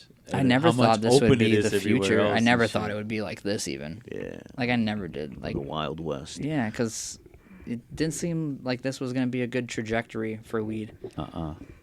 What really fascinates me is the CBD aspect of it. We're the CBD because now you're into, Mm-hmm. Yep. okay, you're not. I was taking those heavy. It's not I still take 'em, psychoactive. honestly. You don't get where you get sent on Jupiter. You know what I mean? Yeah, yeah. There's actual medicinal. benefits to Yes, for anxiety, Sleep, depression, for stomach issues, for fitness, for pain, for recovery. Wait a minute. Yeah. Wait a minute. There's a lot It's of real benefits. stuff. Yeah, and now people are doing there's science backed by research, which is now in my eyes, now we're gonna get into the nitty gritty. But you know what the problem is? As long as big government, big money don't, companies turn that into profit. Yeah. As long as we keep But it. it's like- already expensive, though. Yes. Yeah. That's like, because I was using that to help me sleep, Mm. and it helped. Yeah. Those CBD gummies and stuff like that, or the Nice. chocolates, Yeah. that helped me sleep for a long time. But it's like, Really? man, it's expensive as shit. Yeah. It's like $20-$30 a bottle for those things. That's the bad And you thing. don't get that many in there either. That's the bad thing with dispensaries. One, you go there, yes, it's good quality. Well, not but- even like the head shops or whatever Oh, that yeah. I'm talking Yeah. like before weed was legal. You know, Yeah. that's where you get it from. But yeah, like you're saying, the head shops and stuff, you gotta be careful what you buy because you might buy some shit that you don't know what you're buying. Yeah. It could have crazy levels of THC in there. Exactly. So, like earlier, what we were saying, if we can make that another option that's available on the At the wide place. palette of, Yeah. you know what I mean? Not only therapy, but okay, there's plant medicine, there's plant therapies. Now if we mix plant therapies with music therapies, now we have our own fucking. Well, wait a minute. Mm-hmm. Now we're mixing fucking. Now we definitely live in wild times. That's where my brain Yeah, is. living and trying to just bring all the best things of Yeah. everything together Yes. in one place is definitely not a bad idea. No. I think that would help a lot of people and help a lot of people grow their business and craft and everything. But I feel like I think it wasn't the last podcast, but you guys were talking about like how he would drive through his city and he would think about all the good times, but see like kind of how shitty it is. Alan, yeah, he's Yeah. talking about Yeah. South Chicago. Yeah, and it's like, man, from what I've met, the people around there, you guys are all good people. And I think you all realize that you have to work together, and I think that's happening, and I think it's going to be great. Yeah, thank And you. I'm glad to be around and see that happen, because there's so many talented individuals. It's like, man, over the years as you guys grow and, you know, the money behind everything comes, you can really pump that back into your communities and where you live. Mm-hmm. And, you know, have those nice places so when you drive by, you can think of the good times, but then also see, like, wow, look at what it looks like now. Yeah. This is where I grew up, and this is, Yeah. you know, I think that's the dream for, like, everybody, is to wherever they grew up, make that place nice and have a nice memory of it. Mm-hmm. So, yeah, man. And that all helps by supporting each other. I think we're on the cusp of that. That's the stars are aligning. They're the just renaissance. not. Mm-hmm. The renaissance of everything. I think in the melting pot we have enough ingredients and we have enough talented individuals around us that if we all form like Voltron, if we all, like Jon Snow, we figure out, okay, the White Walkers are coming. We need to put aside our differences and work together for the greater good. And the greater good is, one, not only our community, but what's the end goal? But that's like when you said, if I had a magic eraser. Yes, one of the end goals. That's the eraser right there. My magic wand is poof. All right. Set up different outlets, different facilities, different activities. Yes, they're activities, but at the end, at the foundation, at the core, there are positive outlets that can, in the right environment, setting, can have a profound impact on an individual that can change the trajectory and direction of their life. Oh, yeah. So me, like with Alan, there's not a lot of that positivity. So when I see Alan, I tell Freddie, this man is gold. Protect him at all costs. You know what I mean? Because he's a diamond in the rough. He's a diamond that grew up in a certain area. Oh, yes. And because of Mike and the podcast and South by Southeast and everyone else, we're meeting more of these diamonds in the rough. Before it was like hard to find people that were like-minded, right? And the beacon. That's how I felt. I'm like, man, I feel weird, like, around people. Like, what the fuck?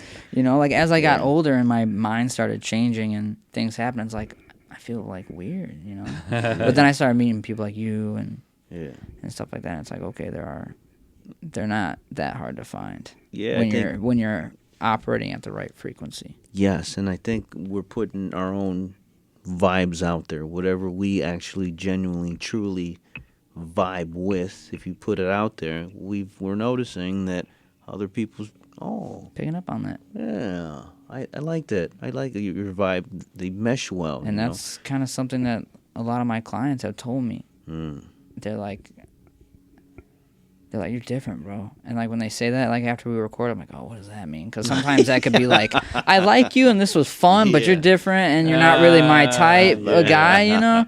But no, it's like your vibe is different. They're like, you're like, you care about the shit, you know? And that's like, I'm like, what is it? They're like, I don't know. It's like a vibe thing. And I'm like, put it into words so I know, like what is it? So I can hone in on this shit if it's helping, right? Yeah. If it's helping you want to come back and record me, what is it? They're like, they just keep saying vibe. And then one guy was like, it's because you care. He's like, I can tell you care. He's like, when I work with some other engineers, I'm like, is it because they view it as a job? I'm like, that's probably why. I'm like, because I love this shit. Right. I'm having fun, just like you probably are. Also, what we're learning, when you put love into your product, whatever it is, people know that. People know whatever it is. And that's why when you're like, why do you buy those expensive meats? I already knew the answer to his question. Why buy all this expensive ass equipment? Exactly. Right. Just the chain from the microphone, so the cost of the microphone just into the computer. Yeah. Guess. Just guess. 10 racks. Up there. Oh, wow. Up there. Yeah. But Jay-Z, you know what his vocal rack costs? Yeah, probably 50K. 50 to 100K. Yeah. Mm-hmm. And that's just the equipment. That's levels. Yes. Yeah. But you can get that sound for like $10,000 to $15,000 doing the right things. Yeah. But you have to know that shit. Yeah. But again, think about how much money that is, and then what? I'm charging only $40 an hour, and out of that, studio's getting a big cut, gas is getting a big cut. So you're goddamn right. I better fucking love this shit because this makes no sense to do right now. Right now. But I don't give a shit because I'm like all these guys have said. They're like, I'm not doing this for money. Yeah. I'm not worried when the money's gonna come, because I know it's gonna come. Yeah. I'm not worried about that, and that was never my intention. That was never their intention either. The intention was to do it because we love it. Yes. And because it's, for a lot of us, therapy. And that's the art. Any form of art. Oh, I love that. Mm-hmm. That's what it is.